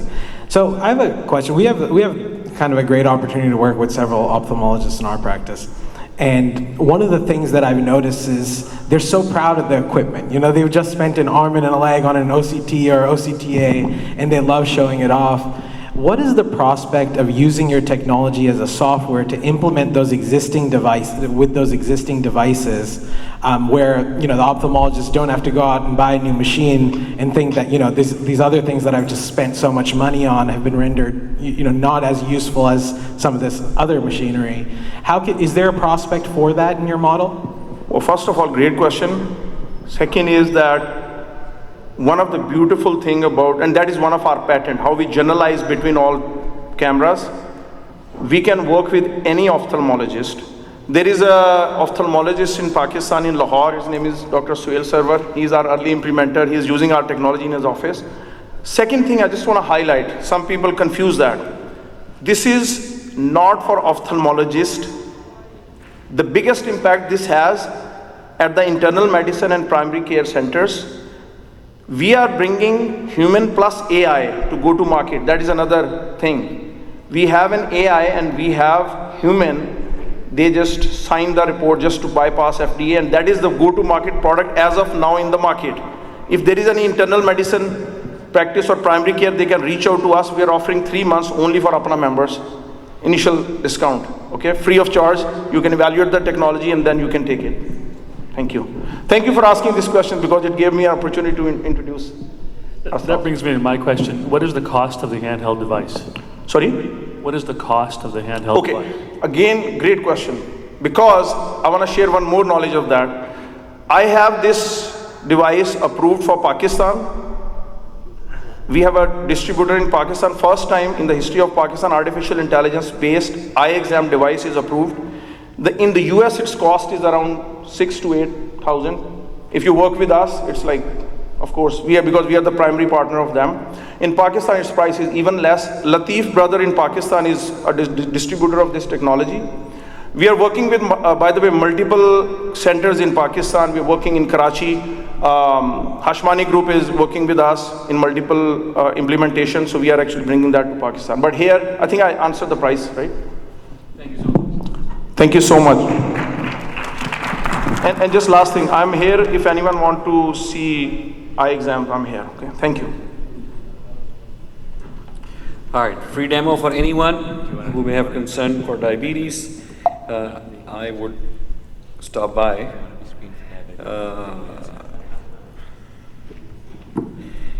All right, let me, so these were the 4 quick presentations that we have for the quick sessions.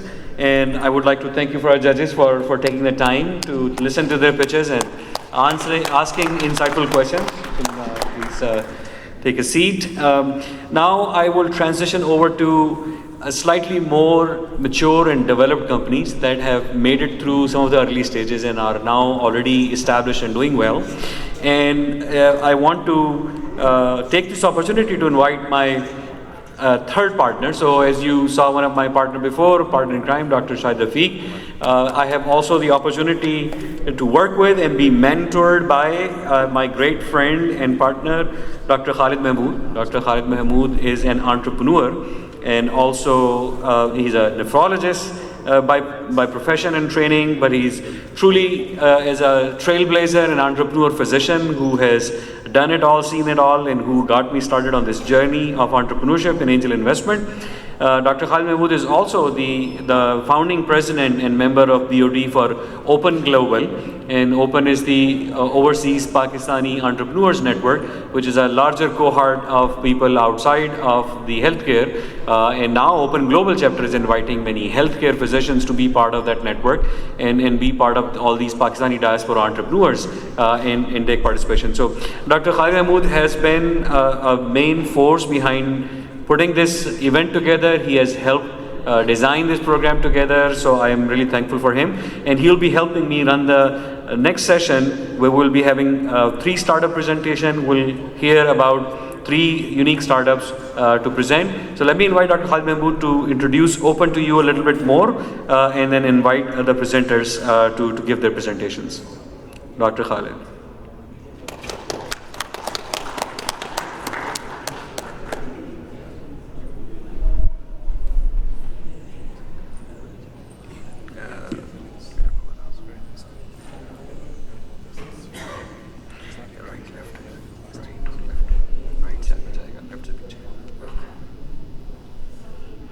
Assalamu alaikum.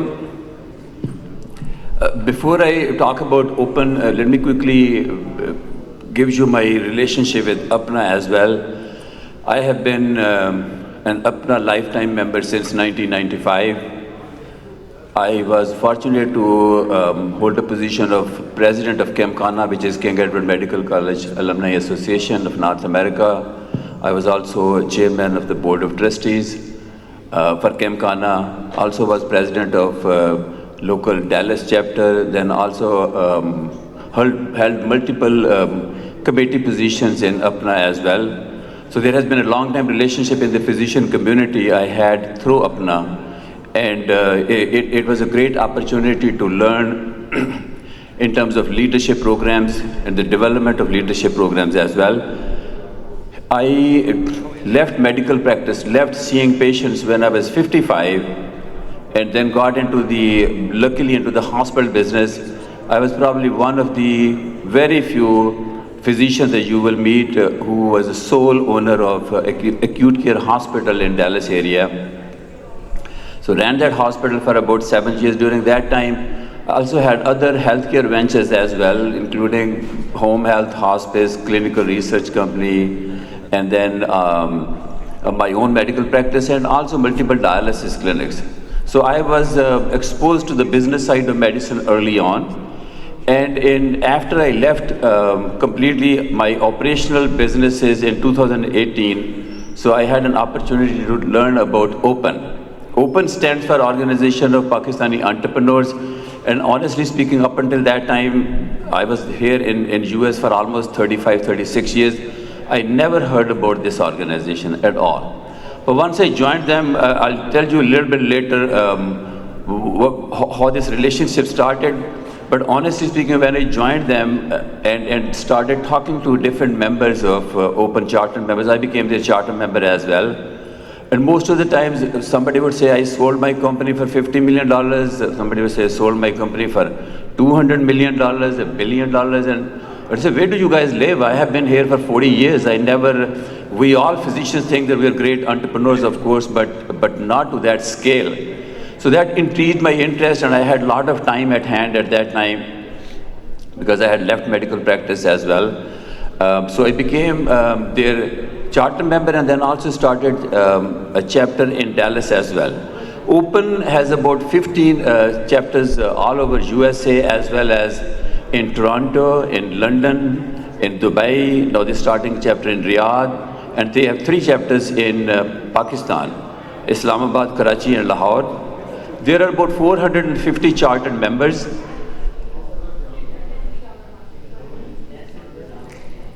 And out of the combined worth of these chartered members is over $5 billion. They have raised more than $200 billion for their different ventures. There are more than 100 founders in that group. there are more than $13 billion worth of exits that happened from that organization. It's a platform I would highly recommend for you as physicians to get to know, learn, and maybe join depending upon your time availability.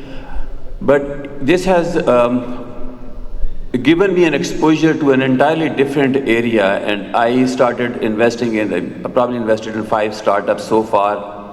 One thing I would say is that don't get discouraged, because a lot of time people would say there is a success rate of 1 out of 10 or 1 out of 9 in these investments. But I tell you, even one of them, if you make it, that's way better than just investing your money in a stock market or maybe even real estate. I have been lucky. I invested in 5 of them, and 4 of them have done in these 3 years gone maybe 6 to 10 multiples already. So there are great opportunities. So once I learned about that one, I knew that physicians, if I don't know, there are a lot of other physicians who are not aware of these organizations. So 2 years ago, with the help of my friend here, Dr. Danish Bhatti, we decided that let's start a seminar or symposium between the Open and APPNA, so the people get to know each other. It has been very successful, very well received, and I am very proud to say that this whole process is making great inroads. And a lot of physicians have approached us, have joined organization, as well as are learning about the startup side. My humble request to you as physicians is that just have an open mind whenever you want to approach any startup or any opportunity to invest as maybe angel investor or early stage investor. Because generally, unfortunately, myself being a physician, I don't have any hesitation to say that we are kind of, as culturally, we're reluctant to learn something new, and we are always skeptical. I would encourage to ask intelligent questions, learn, understand more, just have an optimistic overview. You will see some of these startups over here, and investment in these startups will pay dividends in multiple ways, though. I'll just share you one quick investment I did, and honestly, sometimes if you just think too much, it's kind of analysis paralysis situation that you cannot make a decision. The very second investment after Bionics that I did was a company which was started by a friend of my friend who knew each other for almost 17 years. They had 3 companies together, and all 3 were they exited over $1 billion. So this gentleman is the CEO of a new company. They started the physical strength and the cardio equipment. So when I got an opportunity to invest with him, I didn't really know much about startup anyway. So I found out there are only 9 investors at that time, and 5 of those investors were NFL players. I say probably they have done the due diligence already. My friend is also investor and a board member and knows him, so I invested with them. Within maybe less than 3 years, the valuation has gone 6 times. Now we have almost 25 to 30 investors, which includes even Tiger Woods as an investor. So try to get to know these startups, companies, and especially if it's in the healthcare arena, you can definitely participate. I would also recommend to learn about the startup side anyway, because you as physicians who have a lot of knowledge in terms of the healthcare side, the equipment, the software, and as well as have huge network of your physician friends and colleagues, which can be very helpful in terms of raising funds and stuff. So excuse me. So I would, once again, as APPNA members, I would like for you to invite to join Open Global or Open Chapter membership. I'll be more than happy to answer any questions if somebody wants to reach out to me. So before I go, I have been assigned another task to introduce my friend. Bionics is the company which I actually got to know about 3.5, 4 years ago. And the gentleman I met in Boston, that was a time of COVID. But I was so excited to find out that this company is doing a great job of helping not only patients with dialysis needs in Pakistan, but more so in the third world, because this machine was not available at all. So I cannot tell you how excited and impressed at that time I was when I met the gentleman. So he is an MBA from Harvard, had experience in the healthcare side, especially in the medical devices. And I have yet to find somebody who is more committed, determined, and has perseverance, because in a short period of time, he'll share his story, but the machine is already, the R&D was completely done in Lahore, and the machine is now being used on patients in Pakistan, and the results has been great. Already applied for FDA approval. So my journey with that company, when I started with this gentleman, I'll bring him to the stage in a short, just 2 minutes. When I talked to him, he said the plan is that we will build this machine, sell it in Pakistan, make money, and then we will just plan to come to US. And I said, look, I will be interested only if you're working or you plan to work parallel in US, because there is tremendous need. I know I'm a nephrologist. This machine, it can be used for patients to get dialysis at home. It would be a tremendous value. But in any way, so they needed funds, so we worked together. I drove miles and miles with this gentleman. We traveled by air, went to so many places, raised funds with him, shared rooms with him. Honestly, one of the finest gentlemen, young, very energetic, and somebody who is going to give a big name to Pakistan and Pakistani community. Very first device which is completely R&D done in Pakistan, manufacturing facility is done in Pakistan. So please join me to welcome Farrukh Usman. He is the founder and CEO of Bionics. Thank you. Assalamu alaikum.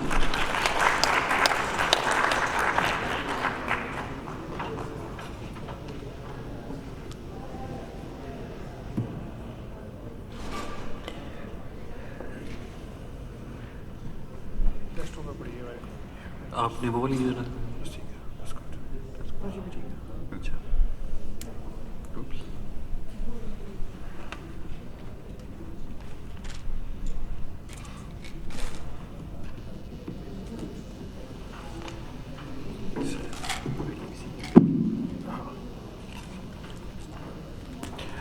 First, I would like to say a special thanks to Dr. Khalid. Bionics would not have been here without his leadership, without he coming across and helping me raise $13 million without any venture capitalist. His vision and Danish following up that vision to bring APPNA and Open is helping us to do things which have never been possible without a VC or a private equity fund. And I would like to say special thanks to Dr. Shahid, special thanks to Dr. Mubashir Rana, another nephrologist, helped us. Special thanks to Dr. Manzoor Tariq. Special thanks to special thanks to Dr. Irfan Munir, who is raising money to help me save these patients, these lives, there in Pakistan. So I cannot say thank enough to these people, but the question is why we are doing this. So the reason we are doing this is because when our parents, their kidneys don't work, we tell them, Mom, chew on this ice. I gave you a glass of water 8 hours ago, you cannot have another glass of water. And then we tell you, oh, to get your pee out of your body, we need to put a needle in your arm. And that hurts, the 14-gauge needle. And then we tell our mom, yeah, I know you need to go through the blood pressure and all sorts of nightmare. So we are treating our parents more like a cow or whatever, or animals. So that's what I saw when I started looking at this space. And I was in dialysis space, and I said, we will make our own company. Today we are treating patients in 6 hospitals. We are signing up big chains here in America. And this is the story of Bionics. I will go through the slide deck really quick, and then I will play a video to show you where we are. So this is a woman who needed dialysis in the privacy of her home, and we are treating her. This is the patient who has multiple fistula failures, and hemodialysis is not possible. We are treating him. This is the patient who was in a miserable condition with multiple fistula failures, and there was no access point, and that's where bionics comes into play. That's because of you, APPNA and Open. And this patient can now walk around and feel healthy. So we built a stellar team. People who designed world's first peritoneal dialysis machine is part of bionics. And every single hemo machine is being used and developed. And this is the team we've put together. So there are Hindus, Jews, Muslims, all coming together to build world's finest machines. And Dr. Irfan, Kidneys Beyond Border, is taking beyond borders into India and other countries. So there are 3 IPOs, 100 plus medical devices under the belt with this team. And US government has decided to move 80% of its dialysis patients towards home. That's where US government is telling us, you are on the right track. And then 86% of the world do not get dialysis, they die. That's why I started this company.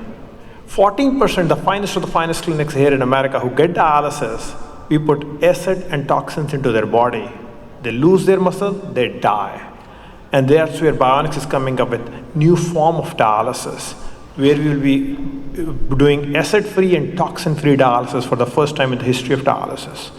And that's where we're reinventing the dialysis itself for America and the finest clinics of America. So it's a $44 billion industry in America. I'm going to skip through this in the interest of time. This is our first machine, which is out there. You can go and check it out. As compared to the pricing, every other machine is about 20 grand to 47 grand. It cost me $2,500 to make one machine. So there's consumables, business models. We can talk about this offline. This is the factory in Lahore. This is the hospital settings where we treated patients. We have an R&D center in Chicago. That's where I'm based out of. If anybody wants to understand more, I'm happy to have that conversation. And in Lahore, if you go to Lahore, visit this facility. This is next to Packages Mall in XX. And we are Pakistan government certified. We are ISO certified. We are Pakistan Engineering Council certified. In the last few months, we got all sorts of certifications. We completed our first human factor studies in Chicago, and we submitted our device to FDA in November. We are actively working with FDA every single month, and hopefully in a quarter 3 this year we'll get approval. So I will quickly go through. Government pays $51,000 per patient per year. It's one of the most expensive treatments in America. And dialysis companies get $14,600 out of that. So this is the market spectrum. We identified the market. We started signing up the clinics and hospitals who wants to use our device. Even the device is not even ready. So we are signing up. This was the mission to start with where there is no peritoneal dialysis machine. I have already sent my first machine to India. I've already sent Bangladesh's first ever machine to Bangladesh. Now we signed up a contract in Canada as well. And Saudi Arabia, we have signed up an MOU, and Europe will be the third destination. So this is really quick. The dialysis patients are worse off than most of the cancer patients. And this is what's going to change. How are we going to change it? We're going to remove the acid from the dialysis. We're going to remove from the toxin from the dialysis. We're going to remove the malnutrition issue, and we're going to make an impact to heart failures due to dialysis. This is our product generation 2 and 3. And we'll remove all the plastics that go to the waste.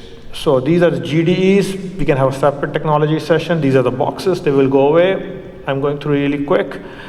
And this is the Edwina Brown, the president of International Society of Peritoneal Dialysis. She said, the hope for dialysis is bionics. This is what she said in Brazil, and I started getting calls from Brazil. And I said, I'm not ready for Brazil. I just need to be successful in US and Pakistan first. So I will skip through this, and there has been billion-dollar exits, and I want to show you one clip. That's how we are entering into American market, and what does the market looks at us, and how we can put Americans back to work.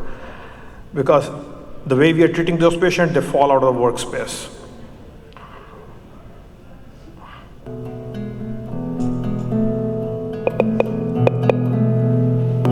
Hey hemodialysis, going to the center, the blood in the machine and filtering it out. I don't like needles. I don't like attaching anything to myself. Hemodialysis has changed my life dramatically because it requires traveling 3 times a week to the dialysis center. It just consumes your day, and I just knew by me having young children, and I am a DIY mom, I am very creative, and I'm on the go all the time. I knew that that was not for me. So I lost my job on hemodialysis.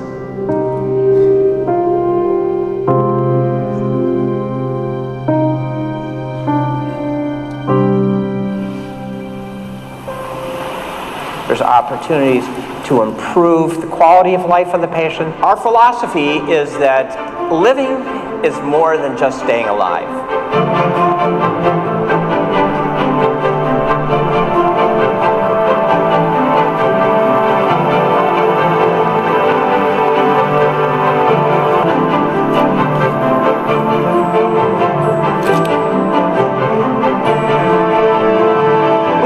That there is a tremendous opportunity for increasing peritoneal dialysis. What's wrong with home dialysis in America? We don't do enough of it.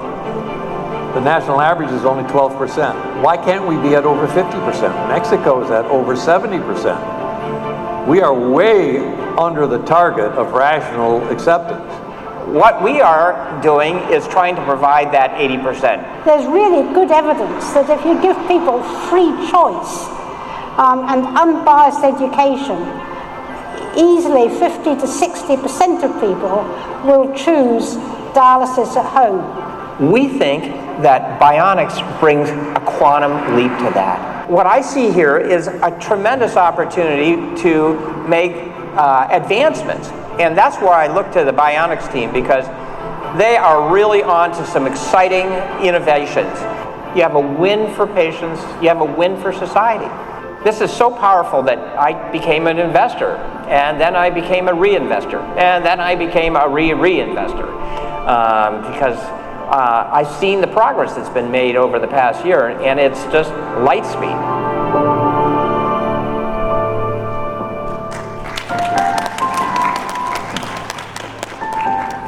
Thank you very much. Thank you to APPNA, thank you to Dr. Khalid, thank you to Dr. Danish, thank you. We would not have been here without their support.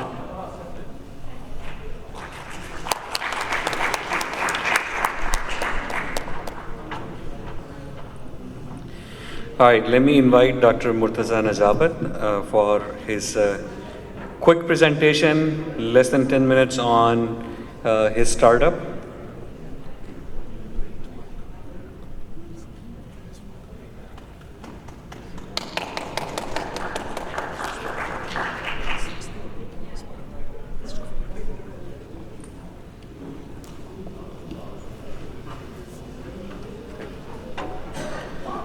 Good afternoon. I'm delighted to be here and thank you for the introduction. Revive Medical Technologies is basically a medical device R&D company, and basically we call it a one-stop shop. The pain points in the medical device innovation process are that the process is very multi-venued, it is fragmented, because medical devices and health tech, they're very intricate sort of technologies, and they would need certain areas, certain different fields. So almost all the medical device R&D companies in the world, they have a specialty in one area, in one specialized field. So all these physicians, they've been working with me for the last many years when I was in federal government, and I was running a medical device production facility. So they started reaching out. So they were struggling with with the medical device innovation process when they had to convert an ingenious idea into a market-ready product. So they had to go through different venues. So what we did actually at Revive Medical Technologies, we consolidated everything under one roof. So we are the sole responsible for everything. You come with an idea and you go back with a market-ready product.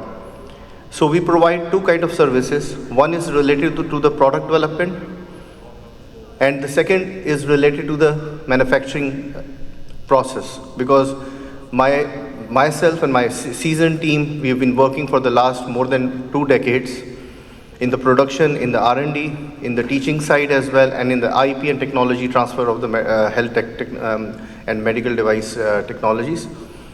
So these medical device R&D companies in the world, they are specialized in one field, and they have another dilemma associated with them with regards to medical device innovation process, that if they are R&D focused, they have no clue about the manufacturing side. And if they are manufacturing focused, they have no clue about the R&D process. And there's another problem associated with this process, with this whole mechanism, is that if a physician or physician-led company or any entrepreneur will go with a concept to those companies in the world, like in North America, in Europe, they would also like to be a part in the IP, in the equity side of that R&D process. So Revive Medical Technologies has a very simple business model. We don't participate in the equity side, in the IP side. We preserve the IP, and we are the custodian of the IP of the physicians, of the universities, of the medical device manufacturers. So they come with an idea and they go back with a market-ready product. So these are some of the snapshots of the facility. It's a Delaware-based company with a satellite office and a very unique R&D facility in Islamabad. And my background is that, let me come straight to my background. I spent almost more than 2 decades in the federal government in Pakistan. I'm the recipient of Prime Minister Office mandate, which was given to me way back in 2015 to establish purpose-built medical devices development center. So with the support from Ministry of Science and Technology and Planning Commission, I founded and established this center of excellence at NUS University, where I was founding head of department of biomedical and professor at that time. And then we founded another state-owned company, which was Innovative Health Technology. So I used to be a founding CEO of that company as well. So after almost more than 2 decades, I left federal government and NUS University, and I joined Revive Medical Technologies. And not only I joined Revive Medical Technologies, my core team, comprising of almost 14-15 seasoned technology specialists, they joined Revive Medical Technologies. So we sort of harnessed that potential within Revive Medical Technologies. So my co-founding team is very diverse, and they are physicians, and they are also part of APPNA. And my technology-related team, it's very cross-functional. And you can see the multidisciplinarity here. And they are the ones who are going to change the landscape of medical device innovation process in the world. And we have clients like universities, like University of Toledo, University of Cincinnati in US, and we are converting their IPs into market-ready product. Then we have physicians and physician-led companies, manufacturers. So they are all our clients, and some startup companies with some seed funding and some ideas. So this is very dear to my heart. We have started our operations almost 2.5 quarters ago, almost 3 quarters. And we established Saudi Arabia's first medical device industry within this time frame, and developed almost half a dozen technologies, completed almost half a dozen technologies. And currently we are developing more than 2 dozen of technologies related to different universities and manufacturers and physicians and physician-led companies. So let me just go back to our areas of operation. I skipped some of the slides deliberately. We have everything under one roof. Whether it be a product or a manufacturing production line, we start with the technical feasibility, then we have a design suite related to the product, and if it's a production line, we prepare the process flows and process production line. Then we have a prototyping unit where we convert a concept into a prototype, and then we have different R&D labs for different types of medical devices. There are different kinds of medical devices. Then we have a software suite where we are coming up with different AI-based medical diagnostic softwares and for disease detection and some clinical analytics. And we have a biomaterials and drug synthesis lab. We are coming up with different formulations for for the treatment of different diseases. Then we have a very seasoned regulatory team of regulatory specialists. They are working with for the last more than 1 decade, and their clientele is quite extensive in North America, in Europe, in Middle East.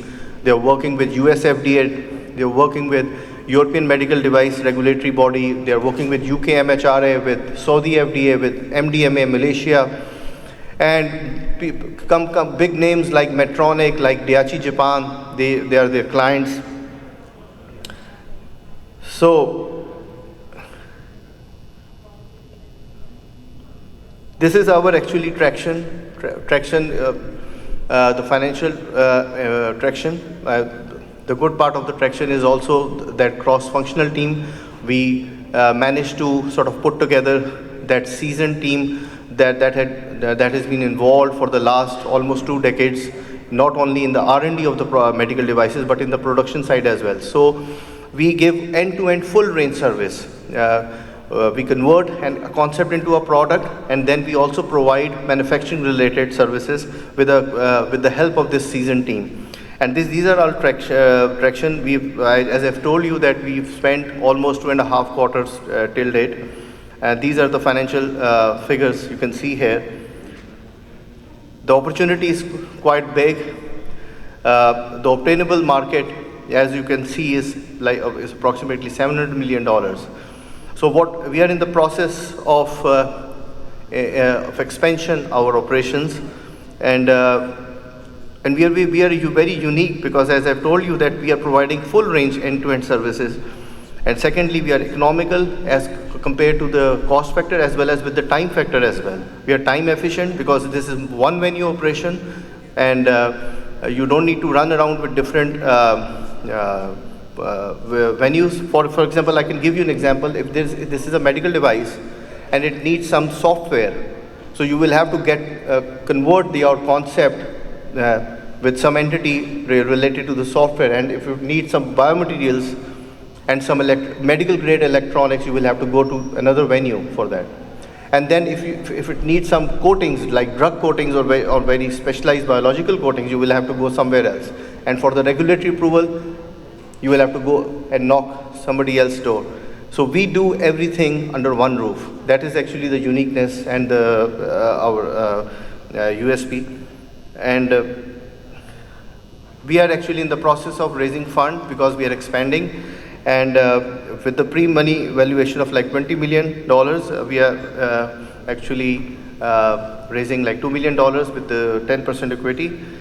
And I'll just wrap it up with this quick video about Revive Medical Technologies and its.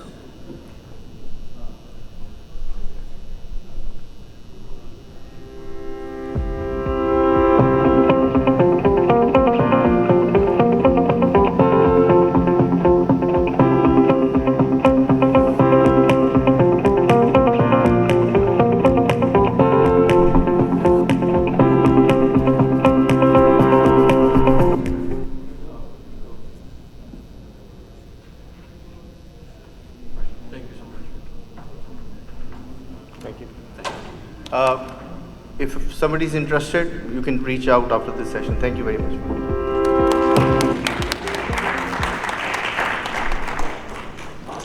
All right, and let me invite our last presenter for the day for the startups. Last but not least, Dr. Saira for MedIQ.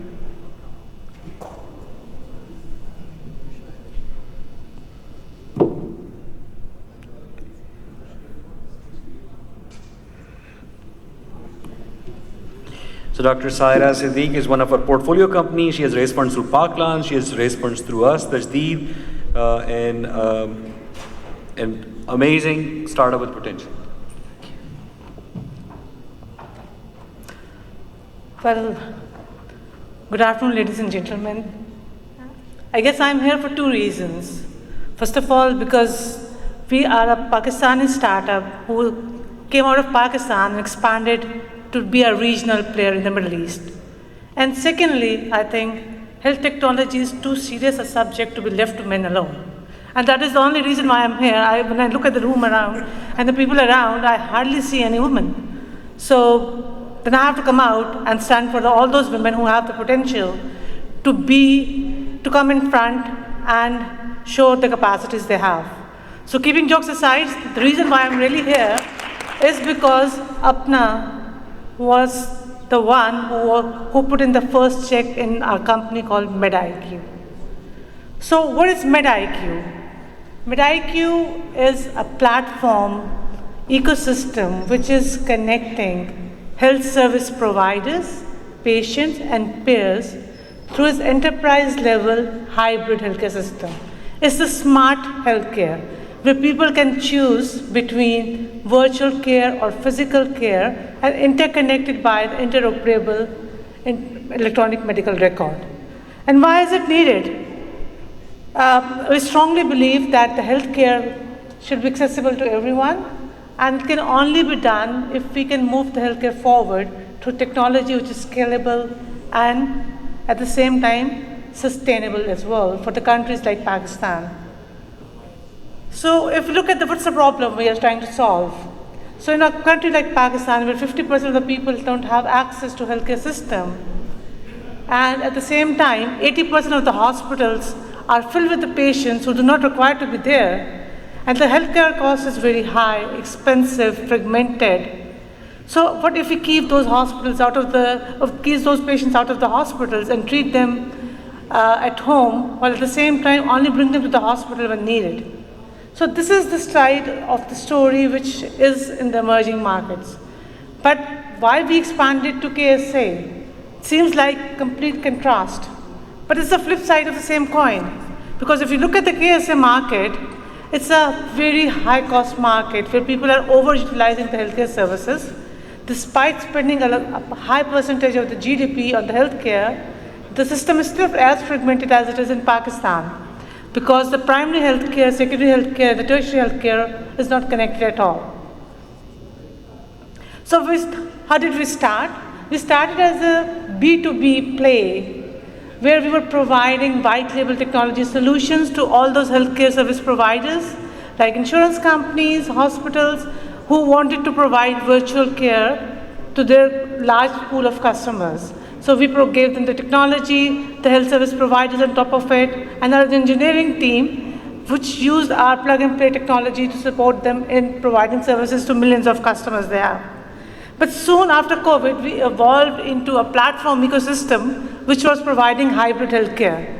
So it's not easy to do so because it requires a lot of digitization and a lot of integration of the technology, and it has to work like a well-oiled machine. So it's because of the digital capacities we have that we are able to connect health service providers with the patients.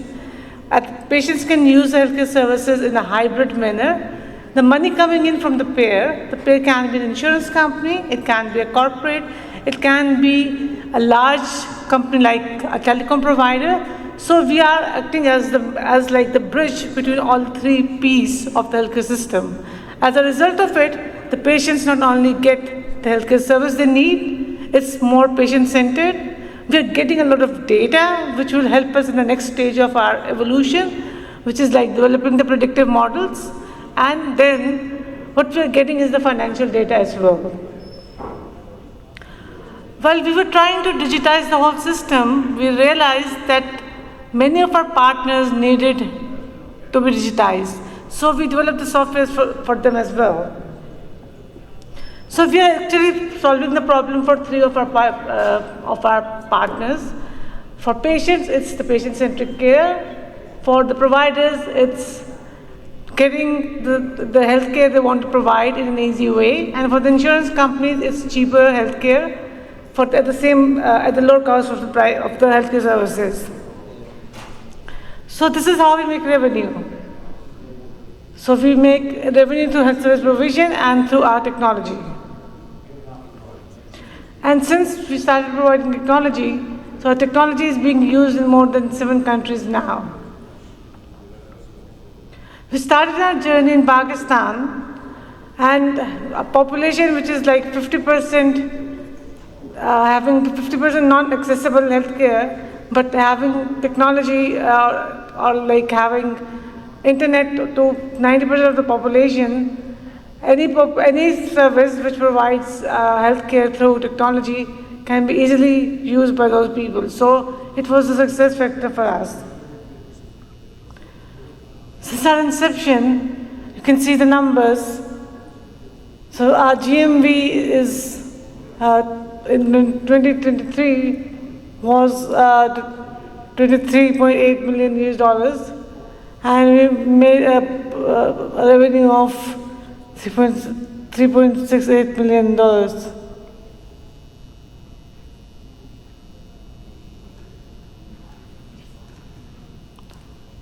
In addition, we had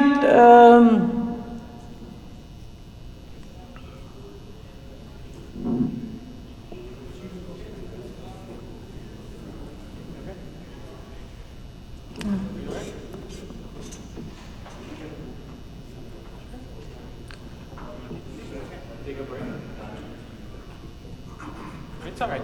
We can continue. You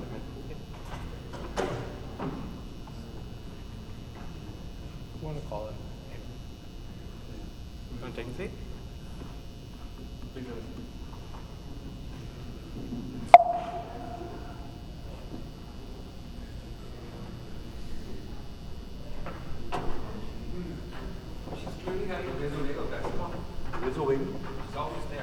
Are you lightheaded? Hi. It's a lot of stress to do this. That's okay. Come on. He's probably also jet lagged. Yeah, sure. You just came from Islam? Okay, no problem. We can take a break and then restart. Yeah, it's fine. No, we can restart. That's okay. Yeah. We have. Why don't you do a 5-minute break? Do a 5-minute break. Nini, not. We're getting close. So, Danish, let's do a 5-minute break. Okay.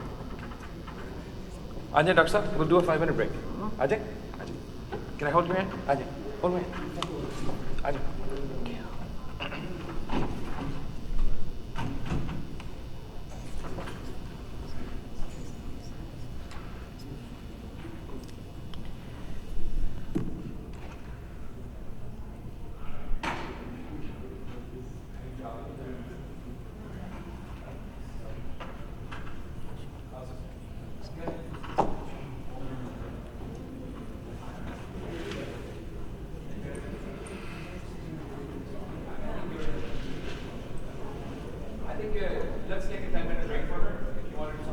Yeah, let's do something else and then we can circle back.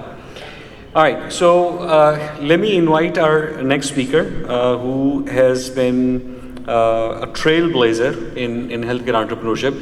And as I mentioned earlier, one of my personal interests in coming to entrepreneurship was this idea of how can we utilize and take advantage of our involvement and engagement with Pakistan, being a Pakistani diaspora. There is so many cost efficiencies and other advantages that we have. So it gives me great pleasure to be connected with our speaker with the help of my mentor, advisor, dear friend, Dr. Khalid Mahmood, who was instrumental in connecting me with Mr. Jabran Niaz. So Jabran founded Utopia Deals in US in 2011. And since then, over the last 10 years or so, Jabran is now the #2 seller in Amazon, and he is doing an annual revenue of $730 million, selling consumer good and providing household items, mainly North America, but also UK and Europe. But the key message here is that the entire operation of all this development is actually being run in Pakistan. So the products are bestsellers in the top 100 plus categories, product categories on Amazon. And he has been selling over 120 million units of these items produced from Pakistan. And almost every household in US and Canada has some item from Utopia brand that they purchased from Amazon. So Jabran founded Utopia Industries in Pakistan in 2020 and is the top 16th exporter of Pakistan with export of 170 million US dollars, and 11,000 people are working in his facilities, one of the most diversified manufacturing facility in the whole world, not just Pakistan. So I think there's huge lessons for us to learn, so it gives me great pleasure to invite Jabran. And because this is such an important topic, we will also be taking questions. We'll make an exception. We'll be taking questions live directly. So if you think of ideas, if you think of questions from Jabran, we'll request him to be kindly answer some of those questions from us. So Jabran, please join me on the stage. And please welcome Jabran Niaz.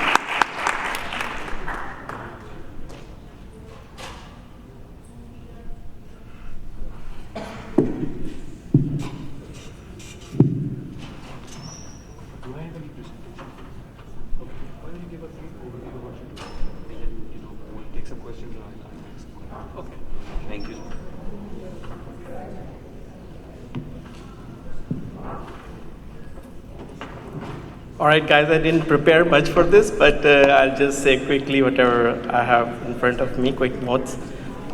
So there are almost 9.5 million sellers on Amazon, and they are people from USA, China, all over the world, right? So out of those 9.5 million sellers on Amazon, we are the second largest seller in the world.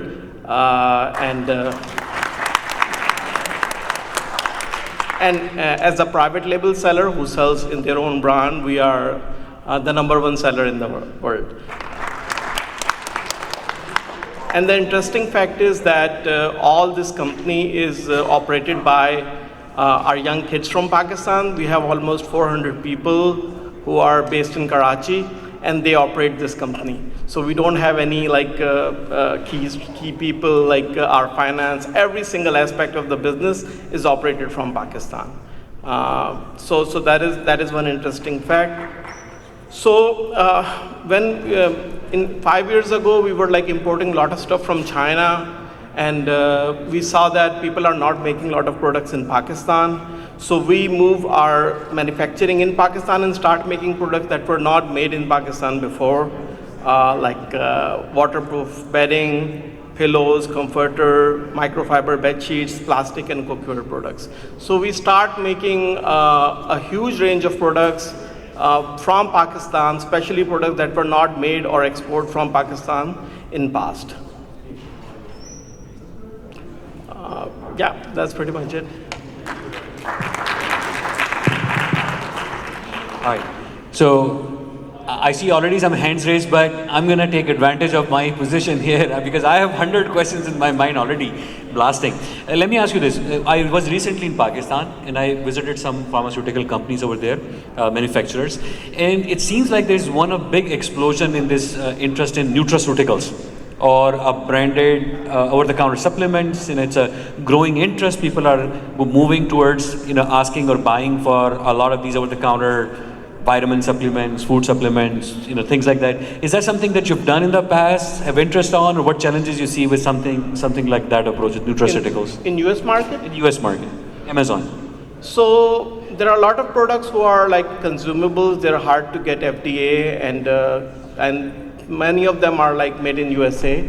So this is a tough market to get into, and it's very competitive. There are some people who did well. I mostly have expertise in more textile or apparel or in other categories. So any other business, if you have expertise in that area, you can do well. There is a great potential in this category because these consumables you can use a lot and it has a big market share, but it needs very special expertise to manufacture them and then sell them. Thank you. I have a few more questions, but let me start taking other people's questions now, and I'll add mine in between. Assalamu alaikum. Now coming to the Amazon, my product was also been on Amazon, and we have seen so much, especially if you have no patent. Amazon is very much familiar about that thing, that they go by their own third-party manufacturing, and then you lose your patent and someone else is manufacturing. and coming to. I told the apples are fine, but the nutraceuticals and pharmaceuticals is a big problem because the another problem is because FDA. The first thing from Pakistan, they don't have any establishment area which could make a FDA certified item, because they need an establishment which is completely certified by FDA, which is not there in that case, until unless you get them to the point. Even the nutraceuticals, if you make something, a special formulation, and if you are selling well, Amazon will not take too much of time, to get someone manufactured somewhere else. What is this? Which we have seen so many of us, just losing money after putting so much investment. So basically, question is Amazon brand taking over. Amazon just start producing what you're doing very well at. So, you're competing with everyone, including Amazon. And if you know how to sell better than everyone else on their market, you can compete, basically. Okay, all right. In this, margin, very thin margins are in this type of consumer product. So what is the magic that you are beating China and India in these household items, which is very strange? So we are basically a product design company. So we don't sell, we are not like a copycat company. So we have a huge design team, and we are like a brand who design unique products. We have like 3D printers, and we have hundreds of molds of our own. We have dozens of patents of our own. So we design every product. Sometimes I give you example, like we are designing a sneaker for 1 year. We have researched every single patent in the industry. We have checked every Chinese manufacturer samples. We compared them, and then we researched on every sole, their material. We made modifications to those. After dozens of modifications, we are now launching our own sneakers, right? So we are primarily a product design company. So when you design something that is better than everything else, then you don't compete on price. Then you compete on competitive edge or USP. Do you have, just to circle back on that, when you are getting new design in, and then you have this challenge, somebody else will either copy or make something similar, from Amazon brand or non-Amazon brand. Do you see a challenge of life cycle of a product, and then you have to keep ahead of that life cycle, keep iterating and creating new products? So we believe in disrupting ourselves before someone else come and disrupt us. So if we see that any of our product someone else can make a better product, before they make that product, we make that product ourselves. So for example, we sell bed risers, right, which raise your bed. So we have designed the first product, and we were the best seller. But before, there are other competition who design better bed risers. We design another bed riser and another bed riser. So we do the same thing in many products, that you don't wait for other people to come and disrupt you. You come and disrupt yourself. Gibran, thank you so much for being here. You're an inspirational for a lot of us. And you have built a great business. As I understand that Amazon charges about 15% on every product sold. So have you thought about building a platform on your own, or the strategy is to continue to sell only on Amazon? So we have a very phenomenal growth. Last year we had almost like 48% year-over-year growth. So right now our focus is to grow our revenue, let's say from 730 million for last 12 months to maybe in a couple of years to $1 billion, and then maybe next 10 years go to $10 billion. So right now our focus is to get revenue, and we are focusing on everything like Temu and TikTok shops and other platforms too. But right now we don't care if we sell from our website or any other website, because I give you an example, right? Right now Amazon FBA is like huge infrastructure, right? And we occupy like 1 to 2% space in their system. We are so big that we occupy 1 to 2% of FBA. So if we grow 5 to 10 times, we become so big that Amazon start depend on us rather than we depend on Amazon. So you become so strong or so competitive in your area, even if you are like a seller on Amazon, Amazon start become little bit dependent on you. So we can still like become more like a partner with Amazon over time as compared to just another seller. So just to circle back on that, so you are doing non-Amazon marketing, but sales is mostly to Amazon, and is Amazon is the best way to get the word out, or you found other marketing also useful to drive traffic to Amazon? So every marketplace is unique. I mean, for any product you want to sell over and over again, a new product, Amazon is still by far a big product. Temu and I would say TikTok are growing very fast, TikTok shops. So if you have any product that is based on influence, for example, like cleaning mop, or if you have a supplement, or if you have some medicine that is very mind-blowing, right? So there are certain things that are more capable of selling because of the influencers or videos or adoption. They are more likely to be sold through TikTok or other marketplaces, but the traditional products, Amazon is still by far a much better marketplace for them. Just to share with everybody, I got to know Gibran just 3 weeks ago. Before that, we had some conference calls a couple of times. But it's such a pleasure and an honor, and honestly speaking, a great inspiration for a lot of our community members out there. Somebody out of 9.5 million being on number 2 seller, and you can see the kind of confidence he has. We are always worried about the competition, that how you can handle. My question is, would you like to share, because you have a huge production unit in Karachi, because a lot of people are skeptical about getting some manufacturing and stuff done in Pakistan. What's your experience has been? Any recommendation or suggestion for the people? So it's a good question and appreciated. So in the beginning, when we started this, our thought was more like, we buy so much stuff from China, let's make something in Pakistan that's gonna benefit our country. But now I look at the other way around. Now I look that people of Pakistan help our company grow so much, so I'm the biggest beneficiary after this. So first I was trying to do something good, but in reality what happened that we create an infrastructure. We have now 11,000 people working in our factories, and those people are very hardworking people you can't find anywhere else in the world, right? And utilizing them the right way, if you have the right leadership, they can be so much more valuable to any organization. Wonderful, wonderful. Very impressive. My quick question, and then maybe the last question. Are you doing any healthcare related product like first aids or bandages or gauze or anything like that? So we are doing like a lot of products like scrubs and lab coats and inner scrubs in some categories, some specific products, some dental products, very minimal. But we do have a huge team to design products. We can design any kind of product. And we, as I said, we are one of the most diversified manufacturing company in the world, so we manufacture a very wide variety of products. So we do consider healthcare as a big industry where we can actually do mass production of something like a blood pressure or something that is being used in a bigger quantities and manufacture that at scale in Pakistan at some point in time. Assalamu alaikum, Gibran. I really appreciate what you just made, the last comment. I am working in Pakistan for the last 6 years on mental health and addiction, and we are doing the grassroots work, university, colleges, schools, to help Pakistan from this disease, addiction, and the mental health.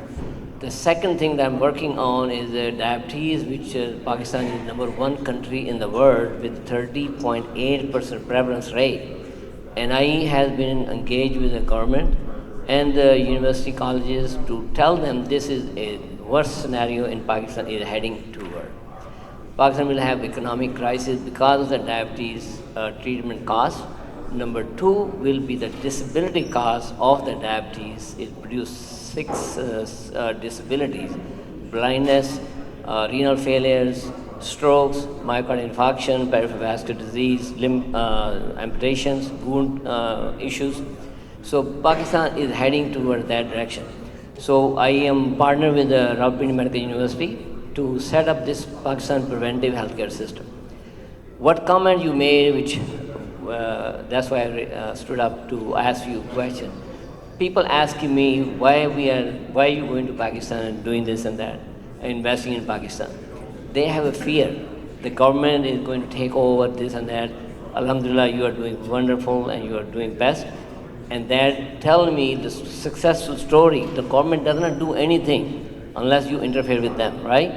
So, and you are encouraging this scenario, which is very, very helpful for many people to really not too afraid of any political scenario in Pakistan. Pakistan has a good environment where it has a lot of potential. We still need to help Pakistan and also grow in Pakistan. Thank you very much.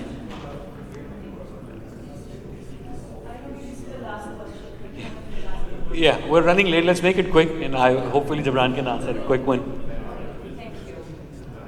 Okay, Assalamu alaikum. I'm sorry I'm being rude and demanding a question, but the reason I'm doing this is because I'm sitting here and I'm thinking, which country are you guys talking about? Is this the Pakistan? I mean, I'm obviously from Pakistan, but for many years we consistently hear, and I'm a little younger than some of the wise people here, so my generation believes, and I hate to say it because I'm a very proud Pakistani, कि पाकिस्तान में कोई future नहीं है, कोई point नहीं है invest करने का, the country is long gone, the future is bleak.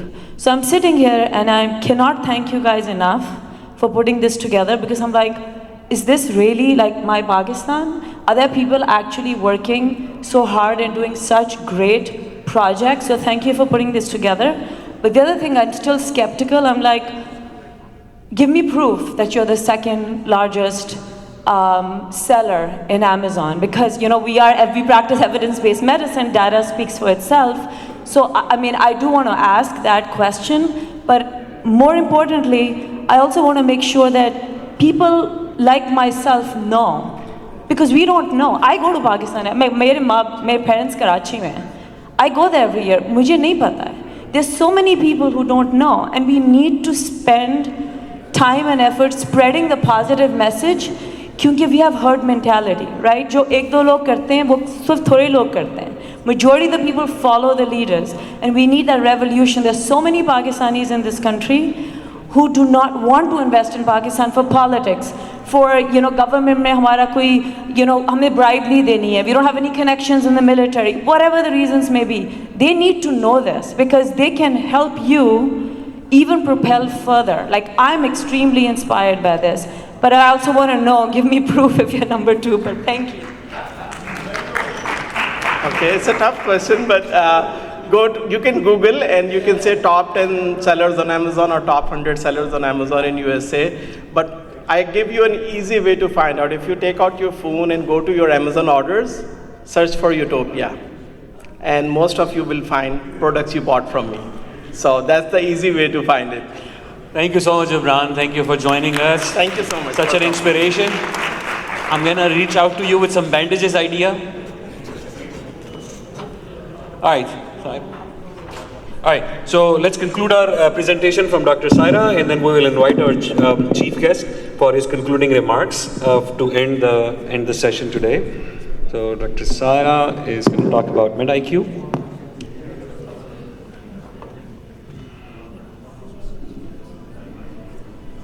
You can skip wherever you want, and then you can just continue where you want to.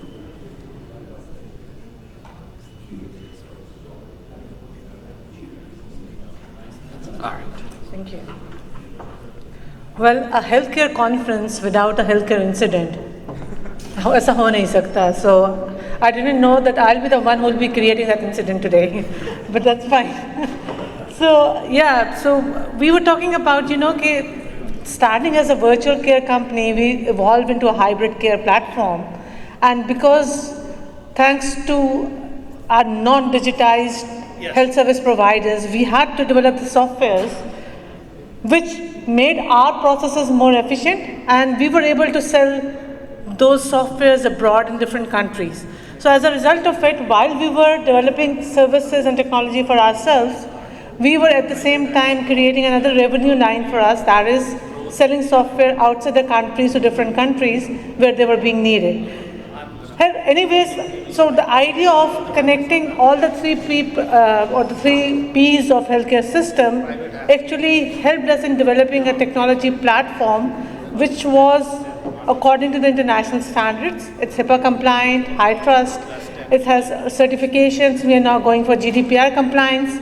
And as a result of this, we were able to expand to other markets like Saudi Arabia last year. And we had very little difficulty in expanding to that market, because most of the regulations which is required in Saudi Arabia was already fulfilled by us.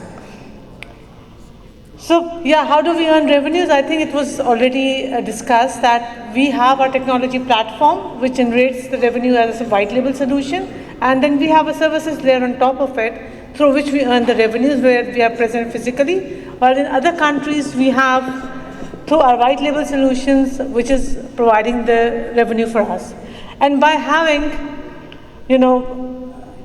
multiple revenue streams, and rather than focusing on one simple revenue stream, we have been able to generate volumes which are quite big enough that अगर मैं US में होती तो शायद मेरी valuation इस वक्त 100 million पे हो चुकी हुई होती. But being a Pakistani company and coming from Pakistan, so we are right now valued at $30 million in 2 years time period. So when APPNA invested in us, it was actually at a valuation of 5 million, and now we are raising at a valuation of $30 million within 2 years.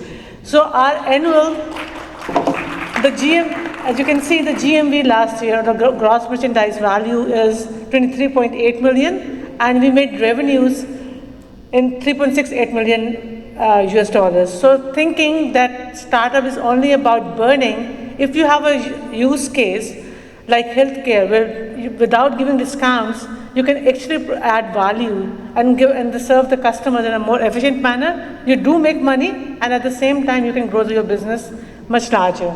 This year, even in the first half of the year, we have generated GMV of 24.6 million. In less than half a year, we have generated more revenue than the last year, and we are having 3.1 million US dollar as the profits. We are already cash flow positive in Pakistan, and we expanded to Saudi Arabia with the help of the revenues which we generated in Pakistan. And recently we are now raising our Series A for expansion in the Saudi market, so that from there we can go to the rest of the GCC market. I guess in Pakistan we are partnered with all of the insurance companies, so we are their OPD partner, serving all of their clients, in addition to the major telecom industry partners and large corporates like Bestway, 4G Group, even like, companies like Huawei, Daraz, all of the employees are served by us. So because I think another reason of our success is that instead of focusing on B2C, we focus mainly on B2B and B2C model of expansion, which increases the stickiness and brings us the bulk of the customers from platforms who already have a large number of customers on them. As compared to our competitors who are only focusing on the services, we are a unique combination of technology and the services. The team, which is with me, are the ones who are devoted like me. Right from the beginning of this whole startup, I left my job as अभी मुझे मिले थे CEO of Sehat Sahulat Program. So I was the founding CEO of Sehat Sahulat Program after coming back from University of Yorkshire. So I left my job as a CEO and started this company out of my own pocket. Actually, I used my daughter's university fee to start this company. And it was like somebody asked me, what would you do if your daughter doesn't get the admission, or if you can't pay the university fee for her later on? She's not going to let you live your life so easily. I said, I'm a strong believer of this product. And luckily, the business grew and she got the scholarship. So now she's at Georgia Tech final year, planning to add the AI and ML component to this whole product. And the second one, my younger daughter, she just joined Georgia Tech, planning to be a data scientist and working in the healthcare sector. So I guess when कहते हैं जब नियत साफ हो तो चीज़ें भी आसान हो जाती हैं. So here is the team which has been with us right from the beginning. They are still with us, and these are the ones who are adding all the value to the work which we are doing. And this is what took us to Saudi Arabia, which proved us to be even a better market for us because it was ready for digitization. There's a strong push from the government to move the healthcare from the public sector towards the private sector, with 100% digitization of the healthcare system. So MidIQ is the right service for that market. And They have a strategy, and out of that healthcare strategy, which they have developed for Vision 2030, out of the 7 priority areas, we are already fulfilling 4 out of the 7 areas. So this means that it's the right market to expand. And from there, if you go to the GCC market, this means you have already proven yourself in the biggest market of the GCC.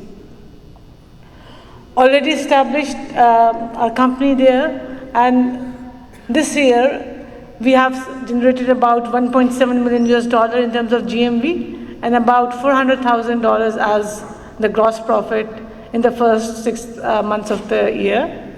We have 8 team members on the ground, and we are expanding, and we are currently raising $3 million at the valuation of $27 million pre-money. So the total valuation is $30 million post-money for our Series A funding to expand our business in Saudi Arabia and from there to the rest of the GCC market.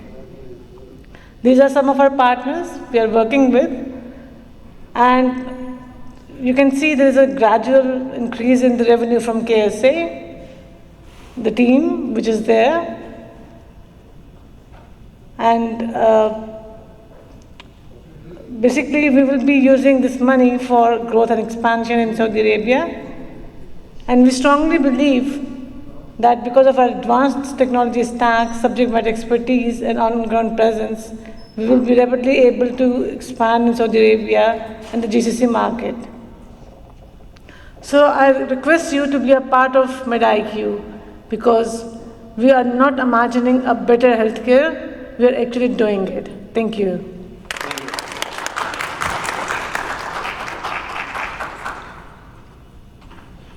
All right. So Dr. Saira ने हमारा थोड़ा सा secret भी leak कर दिया. We were first check-in 5 million valuation, and mashallah, the new valuation is 30 million. So those kind of success stories you can have. Hopefully we'll have a few to tell, or quite a few, if things go well. So let me conclude the day by inviting our chief guest for the day, a very appropriate person. We were able to get to him and convince him to come in at the last minute, which is very kind of him. And he has been patiently listening to all of our updates. I think he has more to tell us than we had to tell him, but he was kind enough to give us this day, and then we will give him another day of our time and listen to him even more. So it's my great pleasure to invite Dr. Ishrat Hussain, who is a former advisor for institutional reform to Prime Minister of Pakistan and past governor of the State Bank of Pakistan, the Central Bank of Pakistan. In recognition of his outstanding public service, he was awarded Hilal Imtiaz in 2003 and the highest civilian award of Nishan-e-Imtiaz in 2016 by the President of Pakistan.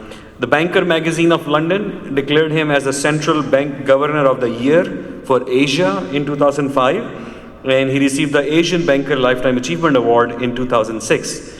He had a distinguished career at the World Bank for over 2 decades. He has also served as Dean and Director of the Institute of Business Administration, IBA, which is the oldest graduate business school in Pakistan. And between 2008 and 16, he was serving there in IBA, and until recently, he was the Public Policy Fellow at the Woodrow Wilson Center in Washington, D.C. So truly accomplished career in economics, something that we badly need. And that's what it's all about, economics. Dr. Ishrat Hussain, please.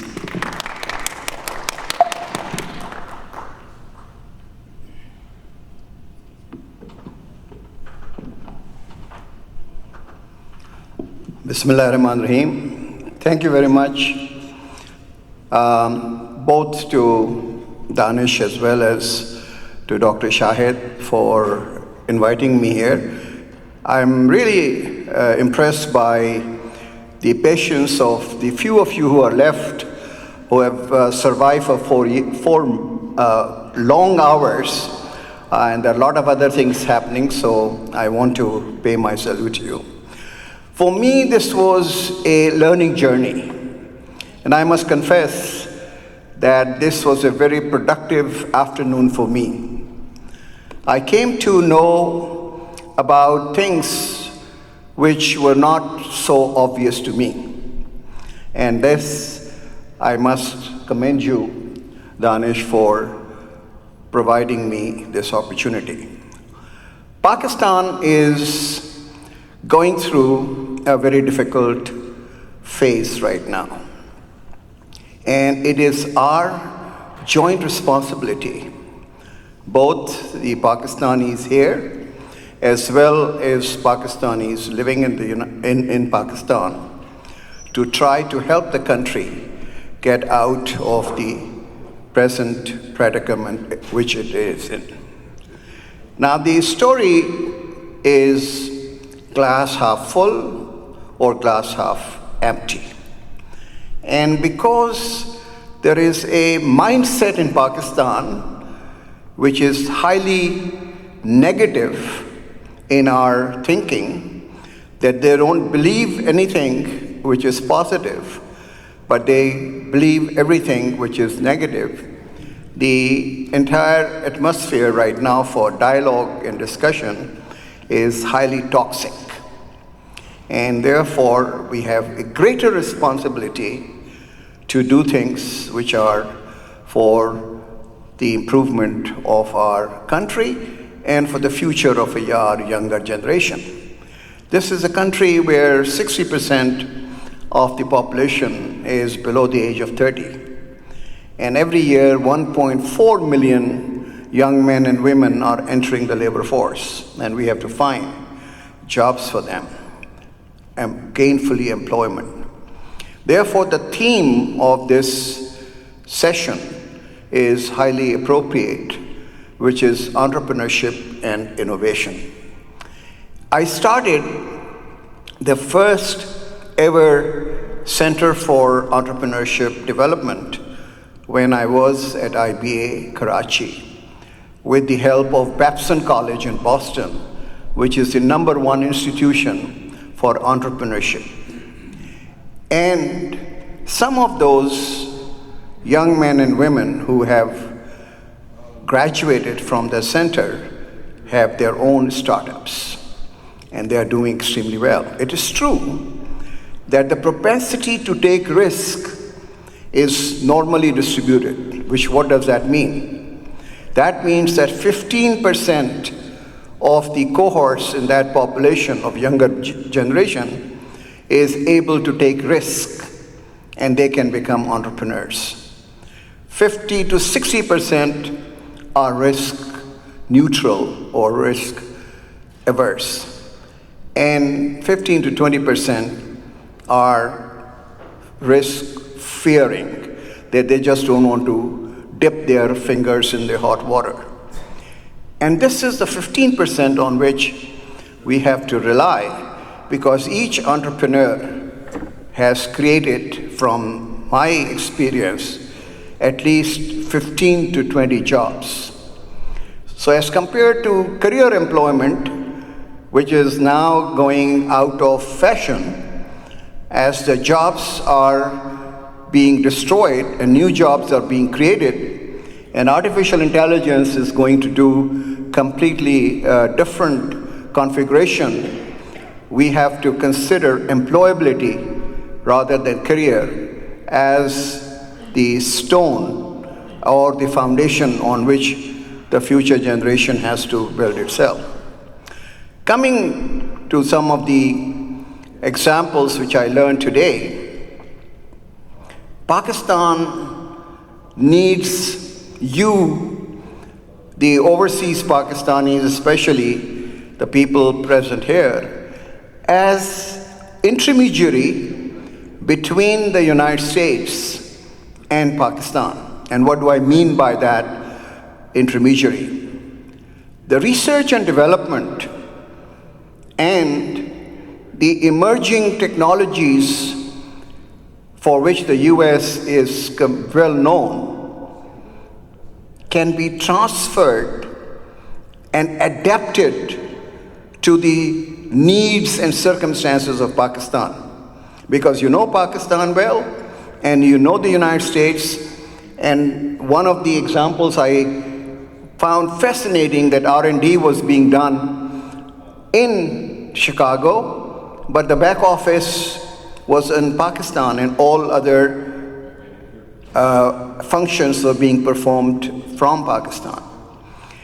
Similarly, I mean, Gibran Nasir is not here, but the fact that he sees an opportunity of using Pakistan as a platform for manufacturing goods, which were previously being imported from China, and now he's expanded his operations, is something which I commend to the Pakistanis here, that they should try to figure out as to what can be the comparative advantage of Pakistan for producing the goods which can be then exported, because our major problem is the scarcity of the foreign exchange.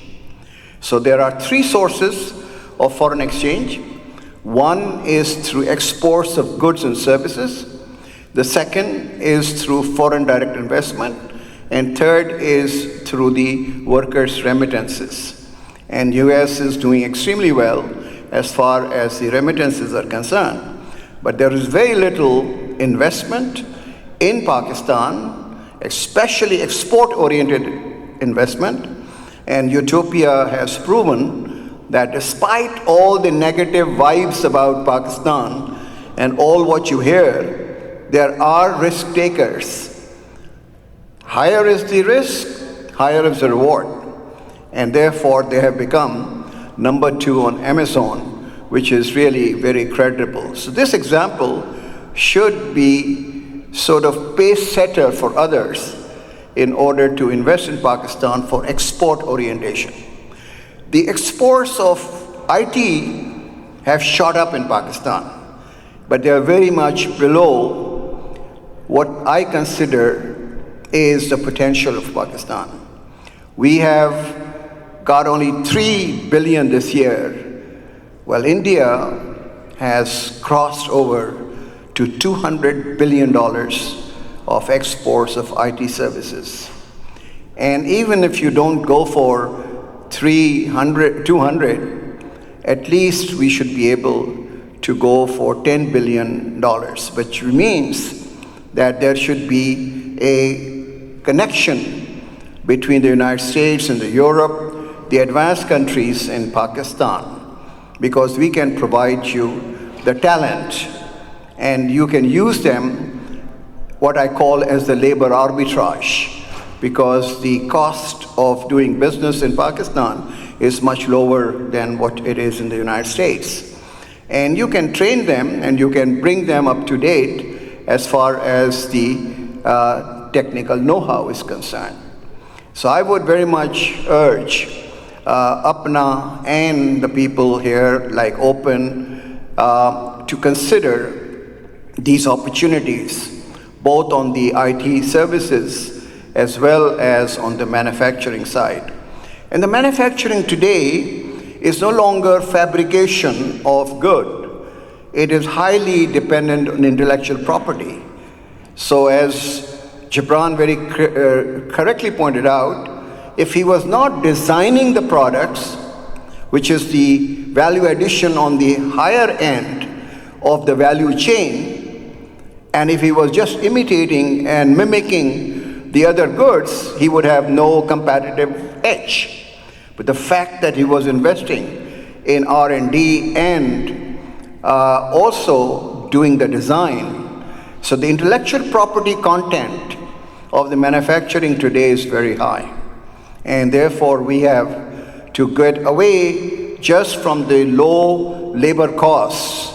The low labor costs are only a very small fraction of the final manufactured product. This shirt, which cost me $50 in the United States, its fabrication cost is only $5. $45 is all from the design to financing to the manufacturing, retailing, wholesaling, transport, shipping. All the value chain is that of the services. So we have to consider services as something in which you should invest. I don't want to take much time because you have already exhausted 4 hours, but my plea to the overseas Pakistanis who have been, especially in the United States, have been a great source of pride as well as comfort to all of us in Pakistan is that please act as the intermediary between the knowledge hub, which the United States is, and to solve the problems. As one of the panelists, I think Mr. Siddiqui, said that the purpose of the startups is to solve the problems. And Pakistan is beset with a multitude of problems. So we need startups in order to address those problems. And I am sure that this initiative which APPNA has done by taking account of the entrepreneurship and the startups of Pakistanis here would be beneficial to Pakistan in the medium and the long term. Thank you once again for listening to me, and thank you, Danish, for inviting me. Thank you. Thank you. Thank you so much for coming, and amazing advice. Appreciate it. We had a small token of memory, a shield for you to remember that you were here this night and you shared some of it. But let me invite the president of APPNA, Dr. Asif Mohyuddin, and Dr. Shahid Rafiq, our co-organizer for the symposium, to offer this shield. Asif, very well done. This was a very good idea. I have been to other APPNA conferences, but ये आपने innovation जो दिखाई है ना,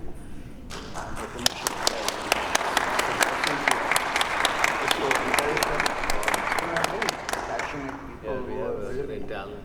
So I think we should do it for sake of the country. Sure. कि पाकिस्तान से भी बुलाएं लोगों को जो सक्सेस स्टोरी है, लाइक जिब्रान नासिर की, इस तरह पाकिस्तान में सक्सेस स्टोरी है, सो यहाँ पे भी लोगों को पता चले. Thank you so much. Thank you so much for coming. Thank you so much. It's a pleasure. Let me just ask President Asif Mohyuddin for his closing remarks and word of thanks, and any suggestions for us for future. Ji, thank you so much, Danish, Dr. Shahid Rafiq, Dr. Khalid Mahmood, our entrepreneurs, local innovators and great talent. Because of them, this was even possible. Thank you for attending, and thank you for making it a success. Hopefully you've all had, it was a long meeting. Hopefully you're all doing well. We will refresh you with a great banquet and inshallah, good music and everything. So thank you for coming to this session. Inshallah, we will try to continue this innovation and maybe do it a little different. This is our first rodeo. So hopefully we learn from it and move on and, do even better next time, inshallah. Thank you so much.